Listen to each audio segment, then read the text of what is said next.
গল্পের গোয়েন্দা হলেন অর্জুন, যাকে সৃষ্টি করেছিলেন সমরেশ মজুমদার, যিনি জন্মগ্রহণ করেছিলেন 1944 সালের 10ই মার্চ জলপাইগুড়িতে এবং তার মহাপ্রয়াণ ঘটে 2023 সালের 8ই মে কলকাতায়। আজ আমার গল্পের বইটির প্রকাশনার দায়িত্বে ছিলেন আনন্দ পাবলিশার্স। এদের সকলের প্রতি আন্তরিকভাবে কৃতজ্ঞতা নিবেদন করে শুরু করছি আজকের গল্প, চণ্ডীগড়ে গন্ডগোল। আজ থাকলো অন্তিম পর্ব। চণ্ডীগড়ের পুলিশ স্টেশন থেকে যখন ওরা ছাড়া পেল তখন প্রায় 11টা বাজে। বাসের ড্রাইভার কোনো যাত্রীকেই নামতে দেয়নি, মৃতদেহ সমেত সোজা থানায় হাজির করেছিল।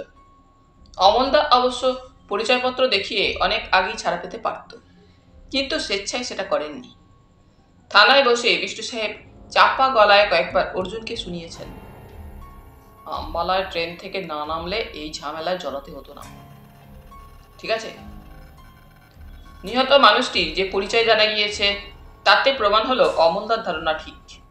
লোকটার নাম বিল গার্ট্রুড, বাড়ি আমেরিকার বাফেলো শহরে। এবং যে খবরটা অমলদাকে সবচেয়ে বিস্মিত করেছে তা হলো বিল একজন শৌখিন গোয়েন্দা। বিলের ডায়েরি এবং আইডি থেকে এইসব তথ্য জানতে পেরেছে পুলিশ। ওর পাসপোর্ট ঠিকানাটাকে সমর্থন করলেও বিল কার হয়ে বা কি উদ্দেশ্যে পাঞ্জাবে আসছিল সেটা বোঝা যাচ্ছে না। ওর ব্যাগে কিছু জামা কাপড় আর ডায়েরিটা ছাড়া ছিল একটা কোল্ট রিভলভার। সেটি সঙ্গে রাখার কোনো কাগজপত্র পুলিশ পায়নি। এছাড়া দুটো ছবি পুলিশ পেয়েছে বিলের ডায়েরির মধ্যে। এরা কারা সেটা বোঝা যাচ্ছে না। 20-21 বছরের যমজ ছেলেমেয়ের ছবি। পোশাক ছাড়া সামান্য পার্থক্য নেই। বাসের যাত্রীদের অনেক জিজ্ঞাসাবাদ করেও কোনো সূত্র পুলিশ খুঁজে পেল না। একজন যাত্রী বলেছেন বাস ছাড়বার মিনিট 2 আগে বিল বাসে ওঠে, তারপর বেছে নিয়ে পেছনের আসনে জানালার পাশে গিয়ে বসে। তখন এত ঠান্ডা যে যাত্রীরা অন্য কাউকে ভালো করে নজর করেনি, কিন্তু আসনে বসেই বিল জানালা খুলে দেওয়ায় ঠান্ডা বাড়ে। ফলে অনেকেই মুখ ঘুরিয়ে বিলকে দেখেছিলেন। বিলের টুপি পোশাক দেখে কেউ কিছু বলতে সাহস পায়নি। শুধু 2-1 জন যারা ওই জানালার কাছাকাছি ছিল তারা বাসের সামনের দিকে খালি আসনে উঠে এসেছিল। কেউ কোনো গুলির শব্দ পায়নি। বিল গার্ট্রুড দিল্লিতে নেমেছে মাত্র কয়েকদিন আগে। দিল্লি থেকে চণ্ডীগড়ে পৌঁছাবার নানান ধরনের দ্রুতগামী বাস থাকা সত্ত্বেও কেন সে দিল্লি কালকা ট্রেন ধরতে গেল সেটাই রহস্য। এছাড়া বিল কোথায় কার সঙ্গে দেখা করতে এসেছিল সেটাও বোঝা যাচ্ছে না। অমলদা অর্জুনদের জানিয়েছিলেন বিল সম্পর্কে ওর আগ্রহ হচ্ছে। তাছাড়া একজন শৌখিন গোয়েন্দা কার হাতে নিহত হলো সেটা জানা অবশ্যই প্রয়োজন। অমলদা চণ্ডীগড়ের পুলিশকে বিল সম্পর্কে যতটুকু তার জানা ছিল তা জানিয়েছিলেন, কিন্তু তাদের কি উদ্দেশ্যে চণ্ডীগড়ে আসা সেটা ব্যক্ত করেননি। তারা টুরিস্ট, চণ্ডীগড়ে মানালিতে বেড়াতে এসেছেন এটাই বলা হলো। থানা থেকে বেরিয়ে রোদ গায়ে পড়তেই বেশ আরাম লাগলো অর্জুনের, কিন্তু সকাল থেকে কিছুই খাওয়া হয়নি। মুখের জল না দেওয়ায় বিশ্রী লাগছে, তাই ছিমছাম সুন্দর এই শহরটাকে উপভোগ করার মতো মন ছিল না। বিষ্ণু সাহেব বললেন, আর দেরি নয়, রায় সাহেবের ওখানে যাওয়া যাক। অমলদা মাথা নাড়লেন। 3 জন সরাসরি ওর কাছে না উঠে আপনি বরং একাই যান, আমরা এদিকে কোনো হোটেল খুঁজে নিচ্ছি। আমি একা যাব মানে? চোখ বড় বড় হয়ে গেল বিষ্ণু সাহেবের। ওর মুখের দিকে তাকিয়ে অমলদা হেসে ফেললেন। একা যাবেন কেন, আমরা আপনাকে পৌঁছে দিয়ে আসছি। খেপেছেন? আমি সেখানে একা থাকবো? শহরে পা দিতে না দিতেই একটা সাহেবের লাশ পড়ে গেল আর আমি দল ছাড়া হব? অসম্ভব। ঠিক আছে। বিষ্ণু সাহেব সজোরে মাথা নাড়লেন। তার চেয়ে 3 জনেই প্রথমে ওখানে যাই, তারপর অবস্থা বুঝে ব্যবস্থা হবে। চণ্ডীগড় শহরটা যে কতখানি সুন্দর তা বাসে বসে বোঝা যায়নি। তাছাড়া সঙ্গে একটি মৃতদেহ থাকলে সৌন্দর্য উপভোগ করা যায় না। রাস্তায় ভিড় নেই, মানুষজন বোধহয় বাজার এলাকা ছাড়া পথে হাঁটে না।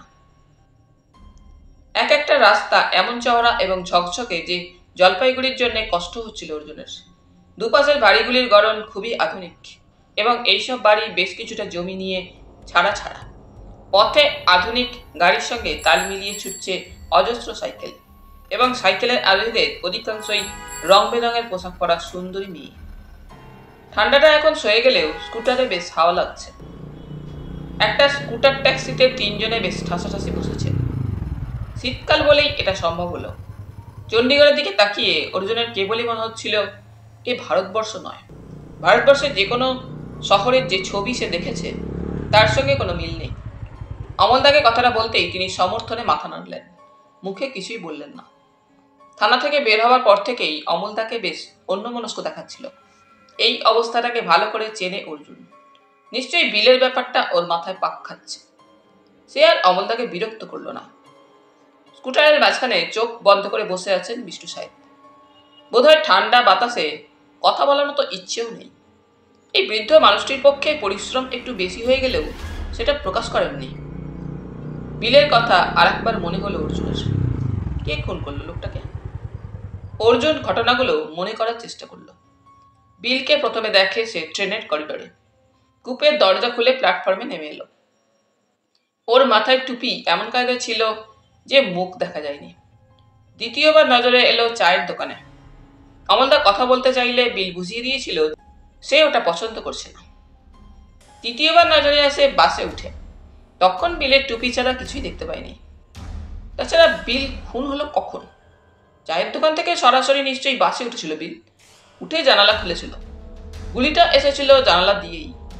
বাসের ভেতর থেকে গুলি করলে ডান দিকের কানে লাগতো না। তাছাড়া সেটা করার সময় কারো না কারো নজরে পড়ত। অতএব বাইরে থেকেই গুলি করা হয়েছে।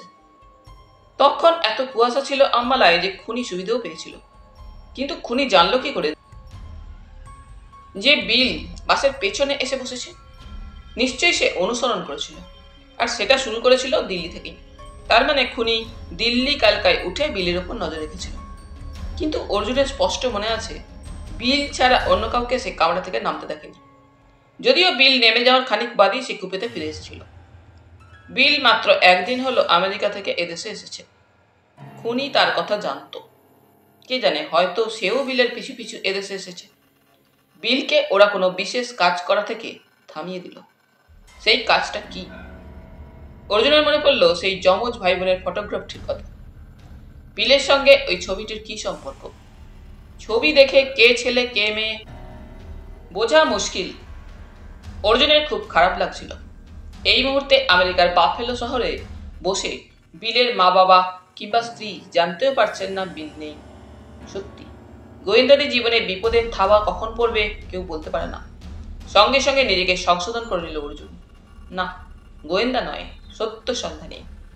সত্য প্রতিষ্ঠার জন্য মৃত্যু তো গৌরবের ব্যাপার। অবশ্য প্রতিষ্ঠিত হলে তবেই। অর্জুন তাকিয়ে দেখলো ওরা শহরের প্রায় প্রান্তে চলে এসেছে। রাস্তাঘাট একই প্ল্যান মাফিক, কিন্তু বাড়িঘর এদিকে তেমন তৈরি হয়নি। স্কুটারওয়ালা ঠিকানা মিলিয়ে যে বাড়িটার সামনে দাঁড় করালো সেটার দিকে তাকালে চোখ জুড়িয়ে যায়। বিদেশি এবং আধুনিক কায়দায় বাড়িটা করা। শুধু 6 ফুট পাঁচিলের ওপর এক মানুষ পর্যন্ত কাঁটাতারের ফেন্সিং। লোহার গেট বন্ধ। প্রায় দুর্গের মতো এই বাড়িতে অনুমতি ছাড়া ঢোকা অসম্ভব। অমল সব মাটিতে পা দেওয়ার পর বিষ্টু সাহেব যে ভঙ্গিতে লাফিয়ে নামলেন তা দেখার মতো। অমলদা বললেন, সাবধান, বুড়ো বয়সে। বিষ্টু সাহেব মাথা নেড়ে বললেন, এককালে হাই জাম্প করতাম, ঠিক আছে? ওহ, কি দীর্ঘ পথ জার্নি করলাম। তা গেট বন্ধ, লোকজন কোথায়? এখন একটু ফ্রেশ ট্রেশ। বিষ্টু সাহেব খানিক হেঁটে গেটের সামনে দাঁড়িয়ে চিৎকার করলেন, কই হ্যাঁ, ইজ এনিবডি দেয়ার? স্কুটার চলে গেলে অমলদা বললেন, রায় সাহেব দেখছি এখানেও লোহার দুর্গ বানিয়েছিলেন, অথচ সাপের ঢোকা আটকাতে পারেননি। অর্জুন বলল, সাপ? অমলদা হাসলেন, চাঁদ সওদাগরের গল্পটা পড়নি? লোহার বাসর আর একটা সাপ। বিশ্বু সাহেব দেখুন, কেউ একজন আসছে। একজন নয়, 2 জন। গেটের দিকে যে এগিয়ে আসছিল সেই প্রৌঢ়টি এইবারের ভৃত্য সম্প্রদায়ের। তার চেহারাতেই মালুম হয়। কিন্তু পেছনে লনের যে চিলতে অংশটি দেখা যাচ্ছে সেখানে এসে দাঁড়ালেন যিনি। তার পরনে সাদা প্যান্ট, ওপরে কমলা রঙের পুল ওভার। ভৃত্যটি সামনে আসতে বিষ্ণু সাহেব জিজ্ঞাসা করলেন, সাহেব হ্যাঁ? লোকটি মাথা নেড়ে হ্যাঁ বলল। गेट खोलो, हम लोग কলকাতা से नहीं কালিম্পং से आया। লোকটি সন্দিগ্ধ চোখে ওদের দিকে যখন তাকিয়ে আছে তখন দ্বিতীয় ব্যক্তি এগিয়ে এলেন। অর্জুন তার বয়স আন্দাজ করতে পারল না, তবে তিনি যুবতীও নন আবার প্রৌঢ়াও বলা যায় না। হাঁটার ভঙ্গি এবং তাকানো দেখে বোঝা যায় ইনি বেশ ব্যক্তিত্ববতী মহিলা। আপনারা? বিষ্ণু সাহেব বললেন, আমার নাম বিষ্ণুচরণ পত্রনবিশ, কালিম্পংয়ে থাকি। এরা আমার বন্ধু, রায় সাহেবের আমন্ত্রণে এখানে এসেছি। ঠিক আছে। ভদ্রমহিলা নীরবে ঘাড় নাড়লেন, তাতেই বোঝা গেল তিনি ব্যাপারটা জানেন। তারপর ভৃত্যকে নির্দেশ দিলেন গেট খুলতে। ওরা ভেতরে ঢুকতেই ভদ্রমহিলা বললেন, আমি মিসেস রায়, আপনি অমল সোম। অমলদা সুটকেস নামিয়ে রেখে নমস্কার করলেন। নমস্কার, কবে এলেন? নমস্কার ফিরিয়ে দেওয়ার সময় ভদ্রমহিলার কপালে সামান্য ভাঁজ পড়ল। কয়েক মাস হয়ে গেল। আপনিই তো কালিম্পংয়ে ওকে সাহায্য করেছিলেন। Thanks, but now we are in great trouble. আপনার নাম অর্জুন? অর্জুন নমস্কার করল। অত বড় একজন মহিলা তাকে আপনি বলছেন বলে বেশ গর্ব হলো তার।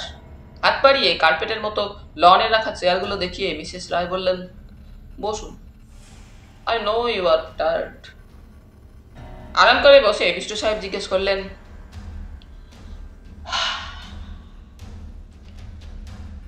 রায় সাহেব কোথায় আছেন? মিসেস রায় এক হাতে নিজের চুলের প্রান্ত ছুলেন। কিন্তু অসুস্থ। দিন সাতেক আগে ওর একটা হঠাৎ মাইন্ড অ্যাটাক হয়ে গেছে। ডাক্তার বললেন কমপ্লিট রেস্ট নিতে। উনি আপনাদের খুব এক্সপেক্ট করছিলেন, কিন্তু আপনারা ফ্রেশ হয়ে নিয়ে তবে ওর সঙ্গে দেখা করুন। বেড়া। শেষ শব্দটা যে ভৃত্যের উদ্দেশ্যে তা বোঝার আগেই লোকটি এগিয়ে এলো চটপট। অর্জুন বুঝলো বেয়ারাকে বেড়া বলে ডাকা হয়। নির্দেশ নিয়ে বেয়ারা চলে গেলে মিসেস রায় জিজ্ঞাসা করলেন, আপনারা কিসে এলেন? এখন কি কোনো ফ্লাইট আছে? বিষ্ণু সাহেব মাথা নাড়লেন। ট্রেনে, ট্রেন কাম বাস। আইসি। ভদ্রমহিলার মুখ দেখে মনে হলো উনি বিশ্বাস করতে পারছেন না। এত দূর পথ কেউ ট্রেনে যাওয়া আশা করতে পারে। অমলদা চেয়ারে বসার পর থেকে মিসেস রায়ের মুখ থেকে চোখ সরিয়ে নেননি। আচমকা প্রশ্ন করলেন, আপনার মেয়ের নাম সীতা রাখলেন কেন? কাঁধ নাচালেন মহিলা। ওয়েল, ইউ নো, রামায়ণ আমার খুব প্রিয়। সান ফ্রান্সিসকো শহরে ওই একটাই বাংলা বই ছিল আমার কাছে। মেয়ের বাঙালি নাম রাখবো আর আমেরিকানরা সেটা স্পষ্ট উচ্চারণ করতে পারবে, এই সমস্যার সমাধান হলো সীতার নামটাতে। Nothing serious. কিন্তু এবারও তো সীতাহরণ হলো। মিসেস রায় গম্ভীর হলেন, কথাটার জবাব দিলেন না। অমলদা এবার বললেন, ঠিক আছে, আমরা এবার উঠি। বিষ্ণু সাহেব এখানে থাকলে কি আপনাদের অসুবিধা হবে? কথাটা শুনে বিষ্ণু সাহেব এমন ভঙ্গিতে সোজা হয়ে বসলেন যেন বিদ্যুৎ ছুঁয়েছেন। মিসেস রায় অবাক হয়ে বললেন, তার মানে আপনারা কি এখানে থাকছেন না? মিস্টার রায় তো আপনাদের এখানে আসতে বলেছেন। কিন্তু হোটেলে থাকলে আমার কাজকর্মের সুবিধা হবে। তার আগে আমি রায় সাহেবের সঙ্গে কিছু কথা বলতে চাই। বেশ, আপনি যা ভালো মনে করেন করুন। অন্তত এখানে ফ্রেশ হয়ে লাঞ্চ সেরে বিকেলে সিদ্ধান্তটা নিন। তার আগেই ওর সঙ্গে কথা হয়ে যাবে। এই সময় বেয়ারা কাছে এসে সসম্ভ্রমে মাথা নাড়তেই মিসেস রায় উঠে দাঁড়ালেন। আসুন, আপনাদের ঘর প্রস্তুত। তিনজনে একসঙ্গে উঠে দাঁড়ালে অমলদা জিজ্ঞেস করলেন, মিসেস রায়, আমরা কারা সেটা আমাদের মুখ থেকে শুনে বিশ্বাস করলেন কি করে? এই দুর্গে ঢোকার জন্য বাহানা করেও তো কেউ আসতে পারত। অদ্ভুত একটা হাসি খেলে গেল মিসেস রায়ের ঠোঁটে। সীতা চলে যাওয়ার পর আমরা যদি খোলা মাঠেও থাকতাম তাহলেও কেউ বিরক্ত করতে আসতো না। যাদের এসব করার ইন্টারেস্ট ছিল, সীতা এখানে না থাকায় তা শেষ হয়ে গিয়েছে। তাছাড়া আপনাদের কথা এত শুনেছি যে চিনতে অসুবিধা হয়নি। গরম জল টবে শুয়ে স্নান অর্জুনের জীবনে এই প্রথম। পৃথিবীতে এত আরাম আছে সেটা আগে জানা ছিল না। বাথরুমটা কত রকমের কায়দায় সাজানো, 8 রকমের সাবান, 5 রকমের স্প্রে, 6 রকমের শ্যাম্পু আর নানান সাইজের 1 ডজন তোয়ালে। ফিটফাট হয়ে বাইরে বেরিয়ে এসে নিজেকে খুব তাজা লাগছিল ওর। আর তখনই বুড়িদির কথা মনে পড়ল। বুড়িদি এই চণ্ডীগড়েই আছে, অথচ কোথায় আছে তা সে জানে না। ঠিকানাটা না নিয়ে আসার জন্য খুব আক্ষেপ হচ্ছিল। দুপুরে এ বাড়িতে ভাত হয় না। লাঞ্চ নামক পর্বটা হেভি ব্রেকফাস্ট দিয়েই সারা হয়। ডাবল ডিমের অমলেট, টোস্ট, সঙ্গে বাটার ও জ্যাম, রোস্টেড চিকেনের ওপর সল্টেড পেঁয়াজ ছড়ানো, কর্নফ্লেক্স এবং 1 গ্লাস দুধ অথবা কফি। খাওয়ার সময় মিসেস রায় এসে দাঁড়িয়েছিলেন। টুকিটাকি কথা সেরে চলে যান। বিষ্ণু সাহেব বললেন, ফাইন, এই ধরনের খাবার আমার পছন্দ। বাঙালিরা কেন যে একগাদা ভাত খায়। কথাটা খুব খারাপ লাগলো অর্জুনের। দুপুরে ভাত না হলে কি জমে? অমলদা হেসে বলেছিলেন, আমেরিকায় আপনি ভালো থাকবেন। শুনেছি কাজের দিনে ওরা দুপুরে খুব সামান্য খায়, ডিনার সারে সন্ধ্যাবেলায়, বেশ হেভি। অর্জুন জিজ্ঞেস করেছিল, সারাদিন না খেয়ে থাকে? তা কেন? ওখানকার খাবারে ক্যালোরি এত বেশি পরিমাণ থাকে যে বেশি খাওয়ার দরকার হয় না। এতে মানুষের কাজ করারও সুবিধা হয়। বিষ্ণু সাহেব নিচু গলায় অর্জুনকে বললেন, এবার কালিম্পংয়ে ফিরে এই ধরনের খাবারের ব্যবস্থা করব। ভালো জিনিস শেখা উচিত, ঠিক আছে? রায় সাহেব ইজি চেয়ারে শুয়ে আছেন, ওরা তার সামনে বসে। এই বারান্দায় বসে দুপুরের মিঠের রোদ গায়ে মাখা যায়। অর্জুনের মনে হচ্ছিল এই কমাসে লোকটার চেহারা খুব খারাপ হয়ে গিয়েছে। প্রথম যখন সান ফ্রান্সিসকো থেকে কালিম্পংয়ে উনি এসেছিলেন, তখন যে জৌলুস ছিল সেটা হারিয়েছে। তাছাড়া মেয়ের অন্তর্ধানের পর প্রচন্ড আঘাত পেয়েছেন। অমলদাকে দেখে খুব খুশি হলেও সেটা বোঝাতে শুধু হাত চেপে ধরলেন। আপনারা এসেছেন বলে আমি কৃতজ্ঞ। ডাক্তার আমাকে শুয়ে থাকতে বলেছে। এই যে কি যন্ত্রণা। বিশু সাহেব বললেন, আপনি শান্ত হন। অমলবাবু যখন এসে গেছেন তখন কোনো চিন্তা নেই। সীতাকে আমরা খুঁজে বের করবই। রায় সাহেব মাথা নাড়লেন। কালিম্পংয়ে আপনি যা করেছেন তার তুলনা নেই, কিন্তু এবার অন্য ব্যাপার। তাছাড়া মেয়ের যদি ইচ্ছা না থাকতো তাহলে ওরা ওকে নিয়ে যেতে পারতো না। পাকদের সঙ্গে থাকলে আমার মেয়ে নষ্ট হয়ে যাবে, আমি এটা সহ্য করতে পারবো না। অমলদা হাত ছড়িয়ে নিয়ে বললেন, আমরা চেষ্টা করব। কি করে সীতা গেল তা শুনবো আপনার কাছে। তার আগে বলুন তো, ওর কোনো ছবি আছে কিনা আপনাদের কাছে? আছে, ওর একটা অ্যালবাম আছে, ওই যে ওই টেবিলের উপর রেখেছি। অমলদার নির্দেশে অর্জুন উঠে অ্যালবামটি এনে দিতে তিনি পাতা উল্টাতে লাগলেন। মিষ্টি মেয়ে সীতা নানান পোশাকে। এসবই তার পাং খাওয়ার আগের জীবনের ছবি। সীতা এবং তার বন্ধুদের ছবি দেখতে দেখতে হঠাৎ অমলদা সোজা হয়ে বসলেন। কিছুক্ষণ তাকিয়ে থেকে জিজ্ঞেস করলেন, এদের আপনি চেনেন? অর্জুন মুখ বাড়িয়ে দেখলো দুটো যমজ ছেলে মেয়ের মাঝখানে সীতার ছবি। এই যমজ ছেলে মেয়ের ছবি বিল গার্টুরের ডায়েরিতে ছিল। ছবিটা রায় সাহেবের সামনে রেখে অমলদা জিজ্ঞেস করলেন, এদের চেনেন? ক্লান্ত ভঙ্গিতে রায় সাহেব একবার তাকিয়ে মাথা নাড়লেন। ইয়েস, আমার প্রতিবেশী মিস্টার মুরহেডের ছেলে মেয়ে। সীতার সঙ্গে পড়তো। দুজনেই খুব ভালো স্টুডেন্ট ছিল, বাট এরাও পাঙ্ক হয়ে গিয়েছে। অমলদা যেন কথাটা সম্পূর্ণ করলেন। How do you know? বিস্মিত চোখে তাকালেন রায় সাহেব। ঠিক তখনই মিসেস রায় পাশের দরজা দিয়ে বেরিয়ে এলেন। এখন ওর পরনে সুন্দর জামা রঙের শাড়ি, ওপরে শাল। রায় সাহেবের পাশে দাঁড়িয়ে নরম গলায় বললেন, তুমি কিন্তু অনেকক্ষণ কথা বলছো। এ কথার সামান্য গুরুত্ব না দিয়ে রায় সাহেব হাত নেড়ে স্ত্রীকে বললেন, অমলবাবু জানেন জন আর জিনার কথা। স্ট্রেঞ্জ। মিসেস রায় এমনভাবে তাকালেন যে তিনিও বেশ অবাক হয়েছেন তা বোঝা গেল। অমলদা হাসলেন। মিস্টার মুরহেড নিশ্চয়ই ছেলে মেয়ের জন্য বিব্রত। অবশ্যই। তাই ওরা বিলকে এদেশে পাঠিয়েছিলেন ওদের ফিরিয়ে নিয়ে যেতে। এদেশে? জিনারা এদেশে আছে? অমলদা নীরবে ঘাড় নাড়লেন। আপনি জানলেন কি করে? দ্বিতীয়বার এই প্রশ্নটা করলেন মিসেস রায়। সেটা অন্য কথা, আপনি শুধু মিস্টার মুরহেডকে টেলিগ্রাম পাঠিয়ে কথাটা যাচাই করে নিন। এটা জানা আমারও দরকার। অমলদা পকেট থেকে সিগারেট বের করলেন। সীতার ব্যাপারটা বলুন। রায় সাহেব স্ত্রীর দিকে তাকাতে তিনি এবার চেয়ার টেনে বসলেন। আমিই বলছি। আমার মেয়ে পাঙ্কদের সঙ্গে মিশে যখন স্পয়েলড হয়ে যাচ্ছিল, তখন পুলিশের হেল্প নিয়ে রায় ওকে এদেশে নিয়ে আসে। She was under age at that time. ওরা কালিম্পংয়ে সেটেল করে। আমি আমেরিকায় থেকে গিয়েছিলাম সম্পত্তি ব্যবসাপত্র ক্লোজ করার জন্য, কিন্তু তখন চিন্তা করিনি সীতার জন্যে ওরা কালিম্পংয়েও হানা দেবে। তখন মেয়ে আমাদের ওপর বিরূপ ছিল, কোনো কথা শুনতো না, পাঙ্কদের দলে ফিরে যাওয়ার জন্য ছটফট করত।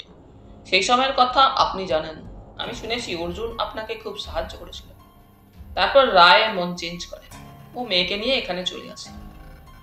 চণ্ডীগড় নির্ঝঞ্ঝট জায়গা। কালিম্পংয়ের চারপাশে পাহাড় থাকায় ঝুঁকি ছিল থাকার। এখানে ফাঁকা বলে আক্রমণের আশঙ্কা কম। তাছাড়া এখানকার প্রশাসনে ওর পরিচিত মানুষ আছেন। এই সময় আমি আমেরিকার পাড় চুকিয়ে এখানে চলে এলাম। এসে দেখলাম মেয়ে বেশ শান্ত। ও আমেরিকায় জন্মেছে, বড় হয়েছে। ইন্ডিয়ান হ্যাবিট এবং কালচার ওখানে জানা সম্ভব নয়, স্বীকার করছি। আমরাও ওকে তেমন সাহায্য করিনি, কিন্তু চণ্ডীগড়ে আসার পর ওর খুব পরিবর্তন দেখলাম। অনেক শান্ত, ভারতবর্ষ সম্পর্কে কৌতূহলী এবং বেশ কোঅপারেটিভ। ভাবলাম মেয়ে পাল্টে গেছে, সুমতি হয়েছে। কিন্তু হঠাৎ একদিন ও উধাও হয়ে গেল। কিভাবে? ও নর্মাল দেখে মাঝে মাঝেই ওকে নিয়ে বের হতাম। 17 সেক্টরে যে মার্কেট আছে সেখানে গিয়েছিলাম আমরা। ফিরে লক্ষ্য রাখিনি, হঠাৎ দেখি নেই। অনেক খুঁজেছি কিন্তু পেলাম না। পুলিশের কাছে জানালাম, বাট নো ট্রেস। মিসেস রায় শূন্য দৃষ্টিতে বাইরের দিকে তাকালেন। অমলদা জিজ্ঞেস করলেন, ঘটনাটা কতদিন আগে ঘটেছে? রায় সাহেব সময়টা জানালে। অমলদা বললেন, বিল খুন হওয়ায় বুঝতে পারছি ওরা এখানেই আছে। হয়তো ঠিক চণ্ডীগড় শহরে নয়, তবে আশপাশে। দেখা যাক। রায় সাহেব অত্যন্ত বিনীত ভঙ্গিতে বললেন, মিস্টার সোম, আমি আমার মেয়েকে ফেরত চাই। আপনি টাকার জন্য চিন্তা করবেন না। কিন্তু সেই সময় মিসেস রায় জিজ্ঞাসা করলেন, বিলকে? অমলদা হাসলেন। বিল একজন সত্যসন্ধানী, আমেরিকা থেকে এসেছিল। আজ সকালে সে আমাদের বাসের মধ্যে খুন হয়ে যায়। মিসেস রায়, আপনার মেয়ে যাদের সঙ্গে জড়িয়ে গেছে তারা অত্যন্ত হিংস্র প্রকৃতির, সামান্য বাধাও সহ্য করবে না। অতএব আমার এখানে থাকা উচিত হবে না। নিজেকে শত্রুর সহজ টার্গেট করে তুলতে চাই না। রায় সাহেব বললেন, আপনারা আমার এখানে থাকবেন না? অমলদা বললেন, বিষ্টু সাহেব আর অর্জুন থাকছে। আপনার বাড়িতে ফোন আছে বুঝতে পারছি। নাম্বারটা কত? মিসেস রায় জবাব দিলেন, 39005। অর্জুন খুব অবাক হয়ে গিয়েছিল। অমলদা তাকে একটিবারও জানায়নি যে তারা চণ্ডীগড়ে আলাদা থাকবে। তার মনের কথা বিষ্টু সাহেবের মুখে বেরিয়ে এলো। এটা কেমন হলো? অমলদা হেসে বললেন, ঠিক আছে। ভঙ্গিটা নিজের মতো বলে বিষ্টু সাহেব ঢোক গিললেন। অমলদা বললেন, আমরা তিনজনে এই বাড়িতে থাকলে ওদের সুবিধা হবে, কারণ আমার নিশ্চিত ধারণা রায় সাহেবের বাড়ির ওপরে ওদের নজর আছে। For what? উত্তেজিত গলায় জিজ্ঞেস করলেন রায় সাহেব। আমার মেয়েকে ওরা নিয়ে গেছে, আর কি দরকার আমার এখানে নজর রাখার? ব্যাপারটা আমাকে বুঝতে দিন, তাছাড়া এখনই কিছু বলা উচিত হবে না। অমলদা খুব শীতল গলায় জবাব দিয়েছিলেন। চণ্ডীগড়ে শীতকালের বিকেল মোটেই ভালো নয়। দুপুর শেষ হতে না হতেই বিকেল মুখ থুবড়ে রাতের কোলে ঢলে পড়ে। অর্জুন দোতলার ব্যালকনিতে এসে দেখল চারধারে কেমন বিষণ্ণ ছায়া নেমেছে। এইরকম সময়ে অকারণে মন খারাপ হয়ে যায়। ঘরে বসে থাকতে অর্জুনের ভালো লাগছিল না। দুপুরে খাওয়ার পর বিষ্ণু সাহেব কম্বল মুড়ি দিয়ে সেই যে শুয়েছেন, আর ওঠার নাম নেই। এমনকি শুয়ে শুয়েই বিকেলে চা খেয়েছেন। ডাকলেই বলেছেন, বড্ড ধকল গেছে, তাছাড়া হোটেলে এর চাইতে বেশি আরাম পাওয়া যেত। ঠিক আছে? কথাটা যে অমলদাকে ঠেস দিয়ে বলা সেটা পরিষ্কার। অমলদার অমন করে চলে যাওয়াটা মোটেই পছন্দ হয়নি অর্জুনের। উনি একটু পরামর্শ করতে পারতেন তার সঙ্গে। হাজার হোক সে তো সহকারী। অর্জুন ঠিক করলো বাড়িতে বসে না থেকে একটু বাইরে বেরিয়ে ঘুরে আসবে। বিষ্ণু সাহেবকে বলেছিল সে। তিনি বিছানায় সেঁতে গিয়ে কাঁপতে কাঁপতে জানিয়েছিলেন, ওরে বাবা বড্ড শীত। মিসেস রায় লনে দাঁড়িয়েছিলেন। ভদ্রমহিলাকে সত্যি সুন্দর দেখতে, সুন্দরী এবং ব্যক্তিত্বময়ী। ওকে দেখা মাত্র সামান্য মাথা ঝাঁকিয়ে বললেন, হাই। এটা দীর্ঘকাল আমেরিকায় থাকার অভ্যেস। অর্জুন খুব স্মার্ট গলায় বলল, হাই। মিসেস রায় জিজ্ঞেস করলেন, কোনো অসুবিধা হচ্ছে না তো? না, ভালো আছি। আমি এখন একটু বেরোবো। কোথায়? জাস্ট বলে কাঁদনা চালো অর্জুন। ওই ঘটনার পর আমরা খুব শেকি হয়ে আছি। আমি অবশ্য 17-এ যাচ্ছি, ইচ্ছে হলে আসতে পারো। এই সময় একটা ফিয়াট বেরিয়ে এলো ওপাশের গ্যারেজ থেকে। অর্জুন বেঁচে গেল। অচেনা জায়গায় একা একা কতক্ষণ ঘোরা যেত। গাড়িতে গেলে অনেকটা দেখা যাবে। ওর মনে পড়ল 17 সেক্টরের বাজার থেকেই সীতা উদা হয়েছিল, অতএব জায়গাটাও দেখা যাবে। ড্রাইভার একজন প্রৌঢ় পাঞ্জাবি। মিসেস রায় সামনের সিটে জানালায় মুখ রেখে বসেছেন।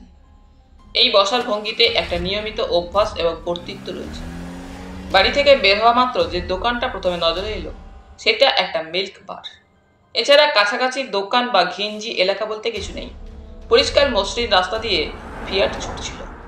হঠাৎ মুখ ফিরিয়ে মিসেস রায় জিজ্ঞেস করলেন, বিল নামের লোকটা যে খুন হয়েছে তা তোমরা জানলে কি করে? আমরা একসঙ্গে আসছিলাম। অর্জুন উত্তরটা দিয়ে দেখলো মিসেস রায়ের ঠোঁটের কোণে সামান্য ভাঁজ দেখা দিল। তিনি মুখ না ফিরিয়ে জিজ্ঞেস করলেন, বিল এখন কোথায়? আমরা থানায় দেখে এসেছিলাম। জন আর জিনার ফটোগ্রাফ ওর কাছে ছিল। হ্যাঁ। মিসেস রায় মুখ ফিরিয়ে বসলেন। তাকে খুব দুশ্চিন্তাগ্রস্ত দেখাচ্ছিল। দেখতে দেখতে গাড়িটা চলে এলো একটা জমজমাট এলাকায়। প্ল্যান মাফিক দোকানপাটে প্রচুর মানুষ কেনাবেচা করছে। দিনের আলো নিভে এসেছিল, কিন্তু 17 সেক্টরের আলো তার অভাব মিটিয়ে দিল। পার্কিং লটে গাড়িটা দাঁড় করালে মিসেস রায় বললেন, আমার মিনিট 25 লাগবে। তুমি এর মধ্যে ফিরে এসো গাড়িতে। ওকে। কথাটা শেষ করে একটা শৌখিন ব্যাগ নিয়ে তিনি নেমে গেলেন গাড়ি থেকে। হঠাৎ অর্জুনের মনে হলো ভদ্রমহিলা যেন হঠাৎ তাকে অপছন্দ করছে, কিন্তু এর কি কারণ আছে তা সে ঠাউর করতে পারল না। আলোকিত দোকানগুলোর সামনে দিয়ে হাঁটছিল অর্জুন। বেশ ঠান্ডা, কিন্তু এতে যেন চণ্ডীগড়ের মানুষেরা কাবু নয়। এই শীতের সন্ধ্যাবেলা তো আইসক্রিম বিক্রি হচ্ছে। একটা হিপি মেয়ে উদাস চোখে চলে গেল। অর্জুন সতর্ক চোখে তাকালো। না, এর সঙ্গে নিশ্চয়ই পাঙ্কদের কোনো সম্পর্ক নেই। পাঙ্করা এরকম নিরীহ হয় না। অর্জুন লক্ষ্য করছিল ক্রেতাদের চেহারা এবং পোশাকে বেশ সচ্ছলতার পরিচয় আছে। ইতস্তত ঘুরতে ঘুরতে একটা দোকানের সামনে অর্জুনের বুক ধক করে উঠল। সেই ট্রেনের শীর্ষ দুটো ব্যাগ বোঝাই করে জিনিসপত্র কিনে দাম দিচ্ছে। অর্জুন চট করে চারপাশে তাকিয়ে নিল। না, ওদের গুরুদেব সেই সন্ন্যাসী কোথাও নেই। এদের তো আজ কলকাতায় যাওয়ার কথা, তাহলে চণ্ডীগড়ে বাজার করছে কেন? অর্জুন একটা থামের আড়ালে দাঁড়িয়ে লক্ষ্য করলো শীর্ষ দুটো ব্যাগ নিয়ে বেরিয়ে পার্কিং লটের দিকে এগিয়ে যাচ্ছে। অর্জুন বেরিয়ে এলো দ্রুত। এই লোকটির ভাবভঙ্গি ভালো নয়। ওরা একটা কালো অ্যাম্বাসাডারের পেছনে জিনিসপত্র রেখে আবার ফিরে আসছিল দোকানের দিকে। তার মানে বেশ কদিনের রসদ নিচ্ছে ওরা। ঠিক এই সময় পেছন থেকে কেউ ডাকলো, অর্জুন না? পেছন ফিরে তাকাতেই হতবাক হয়ে গেল সে। এমন একটা চমক যে কথা বলতেই অসুবিধে হচ্ছিল। ততক্ষণে বুড়িদি এগিয়ে এসেছে। ও মা, তুই এখানে? কি ব্যাপার, কবে এলি? অর্জুনের দুটো হাত জড়িয়ে ধরলো বুড়িদি। তোমার ঠিকানা আনতে ভুলে গিয়েছিলাম। কথাগুলো বলতে বলতে বুড়িদির মুখের দিকে ভালো করে তাকালো। প্যান্ট, পুলোভার এবং তার উপর ওভারকোট পরেছে বুড়িদি। কনুই থেকে একটা সুদৃশ্য ব্যাগ ঝুলছে।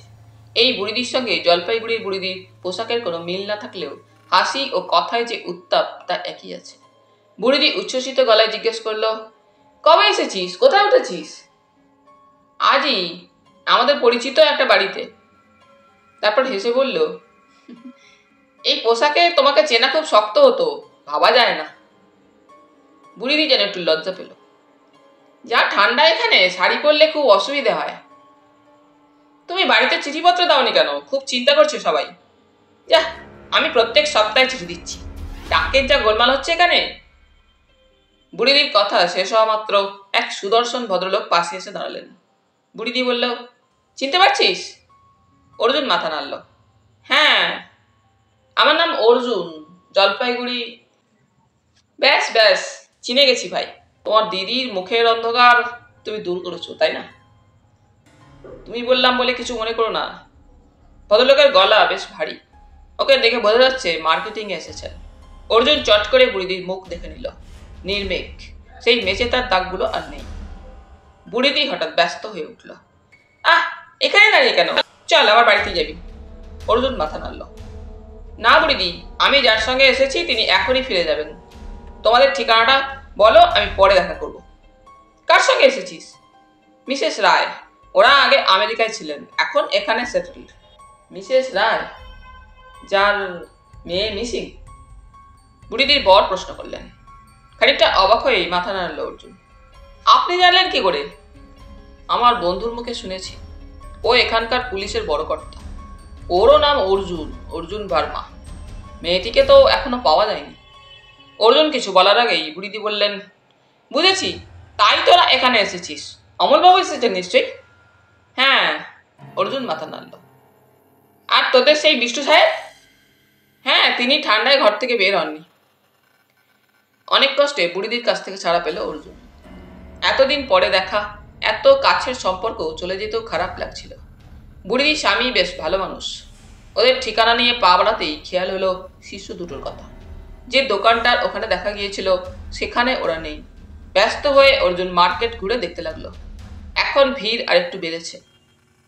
এখানকার মানুষেরা সন্ধ্যের পর বেশ সেজে গুজে বাজার করতে ভালোবাসেন। অর্জুনের মন খুব খারাপ হয়ে গেল। বুড়িদির সঙ্গে এমন সময় দেখা হলো যে সে লোক দুটোকে চোখে রাখতে পারল না। হঠাৎ পার্কিং লটটার কথা মনে পড়তেই সে দ্রুত পা চালালো। গাড়িটা নেই। ঠোঁট কামড়ে পেছন ফিরতেই সে মিসেস রায়কে দেখতে পেল। মার্কেটিং সেরে মহিলা ফিরে আসছেন। অর্জুন এগিয়ে যেতে তিনি বললেন, আমার আর একটু দেরি হবে, একটা জিনিস সারাতে দিয়েছিলাম। লোকগুলো এমন অলস। ড্রাইভার দরজা খুলে দাঁড়িয়েছিল। জিনিসপত্র সেখানে রেখে তিনি বললেন, কফি খাবে? এই ঠান্ডায় কফি মন্দ হয় না। মিসেস রায়ের সঙ্গে হাঁটতে হাঁটতে অর্জুন ঠিক করলো আজ যেমন করেই হোক অমলদার সঙ্গে যোগাযোগ করতে হবে। উনি যে হোটেলে উঠেছেন তার হদিশ নিশ্চয়ই দেবেন। এই শিষ্য দুটোর সঙ্গে পাঙ্কদের নির্ঘাত যোগাযোগ আছে। কফি কর্নারে কফি খেতে খেতে মিসেস রায় জিজ্ঞেস করলেন, মিস্টার সোম কোন হোটেলে উঠেছেন তুমি জানো? মাথা নাড়ল অর্জুন। সেটা দেখে খুশি হলেন না মহিলা। বললেন, আমি ঠিক বুঝতে পারছি না উনি একা কি করে এই প্রবলেমটা সলভ করবেন। যাদের নিয়ে এলেন, ওই বৃদ্ধ ভদ্রলোক তো সিটেই কাবু হয়ে থাকবেন। কিছু মনে করো না, তোমার বয়সও তো খুব অল্প। This guy is very tough. Arjun কথাগুলো শুনতে শুনতে চটে যাচ্ছিল। তবুও কোনো রকমে শান্ত গলায় উত্তর দিল, অমলদা আজ পর্যন্ত বিফল হননি কোনো কেসে। তাছাড়া রায় সাহেব না চাইলে আমরা আসতাম না। আপনি ভরসা রাখুন। কফির কাপটা নামিয়ে রাখতেই অর্জুনের বুকের ভেতরটা ধক করে উঠল। সেই শিষ্য দুটোর একটা হনহন করে এগিয়ে যাচ্ছে। ওর সঙ্গী ধারে কাছে নেই। অর্জুন মিসেস রায়কে দ্রুত গলায় বলল, আমি আসছি। হাত পড়ানো পেছন পেছন লম্বা বারান্দা দিয়ে হাঁটছিল অর্জুন। শিষ্যটার কোনো দিকে নজর নেই, কিন্তু চলার ভঙ্গিতে বেশ গতি আছে। এবং তখনই অর্জুন আরেকবার চমকে উঠল। তার ঠিক সামনে শিষ্য এবং তার মাঝখানে আরেকজন নিষ্ক্রিয় ভঙ্গিতে হাঁটছে। লোকটার পরনে সোয়েটার, প্যান্ট এবং ওপরে চাদর। কিন্তু চাদরটা টেনে ঠিক করতে যেতেই কাটা হাতটাকে বোঝা গেল। অর্জুনের কোনো সন্দেহ রইল না, একেই কলকাতায় আসবার সময় ট্রেনে স্মাগলিং করতে দেখেছে। হাত কাটা লোকটি হঠাৎ গতি কমাতেই অর্জুনের পাশাপাশি হয়ে গেল এবং তখনই অর্জুন চাপা গলা শুনতে পেল, এই লোকটা বহুত বদমাস। দুজনের একসঙ্গে যাওয়া উচিত হবে না ভাই। এবং তখনই শিষ্যটাকে একটা গ্যারেজের মধ্যে ঢুকে যেতে দেখা গেল। গ্যারেজের ভেতর কড়া আলো জ্বলছে। বাইরে গোটা তিনেক গাড়ি দাঁড়িয়ে। অর্জুন হাত কাটা লোকটিকে জিজ্ঞেস করলো, আপনি আমাকে চেনেন? ঘাড় কাত করে হাসলো লোকটি। বাহ, ট্রেনে দেখা হয়েছিল তো। একসঙ্গে দিল্লি কালকায় এলাম, তোমরা ফার্স্ট ক্লাসে, আমি সেকেন্ডে। আপনি কেন এসেছেন এখানে? তুমি জানো না? না। তাহলে আমার বলা ঠিক হবে না। তুমি দাঁড়াও এখানে, আমি আসছি। মুহূর্তেই লোকটা উধাও হয়ে গেল। ওর যাওয়ার ভঙ্গিটা চিতাবাঘের মতো দ্রুত। কথা বলতে বলতে যে গ্যারাজের পেছনটা লক্ষ্য করছে তা অর্জুন টের পায়নি। লোকটি যেদিকে গেল সেদিকটায় আলো নেই। বাজারের শেষ প্রান্ত বলে তেমন লোক চলাচল নেই ওপাশটায়। অর্জুন একটা থামে ঠেস দিয়ে দাঁড়াতেই খেয়াল করলো এটা ঠিক নয়। যে কোনো মানুষের নজরে পড়বে এইরকম ভঙ্গিতে দাঁড়ালে। সে আরেকটু সরে গ্যারেজের দিকে তাকালো। হাত কাটা লোকটিকে দেখা যাচ্ছে না। গ্যারেজের আলোকিত অংশে কোনো আলোড়ন নেই। হাত কাটা লোকটিকে এখানে দেখবে অর্জুন তা ভাবতেই পারেনি। চোখের সামনে দার্জিলিং মেলের কামরাটা ভেসে উঠল। চোরাই জিনিসপত্র টয়লেটে কি নিপুণ ভঙ্গিতে ওরা লুকিয়ে রাখছিল। এই হাত কাটা ছেলেটা ওদের পরিচালনা করছিল। সে সময় ওর ভয়ে কামরায় কোনো প্রতিবাদ ওঠেনি। অর্জুনের মনে পড়ল নিরিবিলি হয়ে পড়লে অমলদা উঠে গিয়ে হাত কাটার সঙ্গে কথা বলছিলেন। তাহলে কি সেই সময়? অর্জুন মাথা নাড়ল। এটা ভাবতে খুব অদ্ভুত লাগছে যে এই হাত কাটা লোকটিকে অমলদা চণ্ডীগড়ে আসতে বলবে। কিন্তু এটা মিথ্যে ভাবারও তো কোনো কারণ নেই। উত্তরবঙ্গের একটা স্মাগলার ছেলের সঙ্গে বাঁকদের কোনো সম্পর্ক থাকতেই পারে না। একটু একটু করে অর্জুনের মনে ভার জমছিল। অমলদা আজকাল তার সঙ্গে কোনো আলোচনাই করেন না। ওই বাজে লোকটাকে দলে টানার পরেও তাকে জানাতে পারতেন। ঠিক এই সময় অন্ধকার ফোড়ে হাত কাটা লোকটা ফিরে এলো। তাড়াতাড়ি কেটে পড়ো এখান থেকে, ওরা বোধহয় সন্দেহ করেছে। দ্রুত পা চালিয়ে ওরা বাজারে ফিরে এলো। হাত কাটা লোকটা নিঃশ্বাস ফেলে একটা বিড়ি ধরানো মাত্র অর্জুন জিজ্ঞেস করলো, আপনি জানেন অমলদা কোথায় উঠেছেন? আচ্ছা, আবার দেখা হবে। বলতে বলতে লোকটা উধাও হয়ে গেল। স্মাগলাররাই এরকম অভদ্র হয়। আরে এই লোকটাকে কাজে লাগাতে অমলদা এত দূরে টেনে নিয়ে এলেন।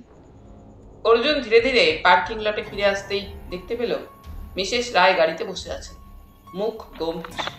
নির্ঘাত অনেকক্ষণ অপেক্ষা করছে। সে পেছনে উঠে বসা মাত্র ড্রাইভার স্টার্ট দিল। আর মিসেস রায় গম্ভীর গলায় বললেন, কেরানির চাকরি করো কিংবা গোয়েন্দাগিরি করো, সময়ের মূল্য যদি না বুঝতে পারো তাহলে জীবনে উন্নতি করতে পারবে না। থতমত অর্জুন বলল, সরি। মিসেস রায় কাঁধ নাচালেন, যার সঠিক মানে অর্জুন বুঝল না। কাল সারা রাত বিষ্টু সাহেবের নাক দেখেছে। সারা রাত বলাটা একটু বাড়াবাড়ি হলো যদিও, কারণ অর্জুন সারা রাত জেগে থাকেনি।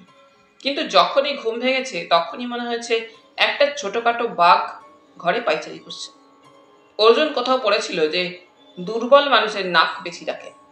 সকালে ঘুম ভাঙা মাত্র আর একটা শব্দ কানে এলো। লেপ মুড়ি দিয়ে শুয়ে বিষ্টু সাহেব টেপ রেকর্ডার চালিয়েছেন। যন্ত্রটি লেপের ভেতরেই, এবং সেখান থেকে পাঁকদের সঙ্গীত ভেসে আসছে। একই পাঁকদের গান, তার উপর লেপ চাপা থাকায় সেটি কোনো চেহারাই পাচ্ছিল না। বিছানায় উঠে বসে অর্জুন জিজ্ঞেস করেছিল, ও কি করছেন? বিষ্ণু সাহেব ধীরে ধীরে মুখ থেকে লেপের আড়াল সরিয়ে নিলেন। ভেতরটা ধুয়ে নিচ্ছি। রবীন্দ্রনাথ বলেছেন গানের সুরে হৃদয় ধুয়ে যায়। তোমার ক্যাসেটে তো এছাড়া কোনো গান নেই, ঠিক আছে? কাল রাত্রে আপনার খুব নাক ডেকেছে। অসম্ভব। অর্জুন হেসে ফেলল। যাদের নাক ডাকে তারা নাকি টের পায় না। ঠিক এই সময় টেলিফোন বেজে উঠল। এই ঘরে একটা এক্সটেন্ডেড লাইন আছে।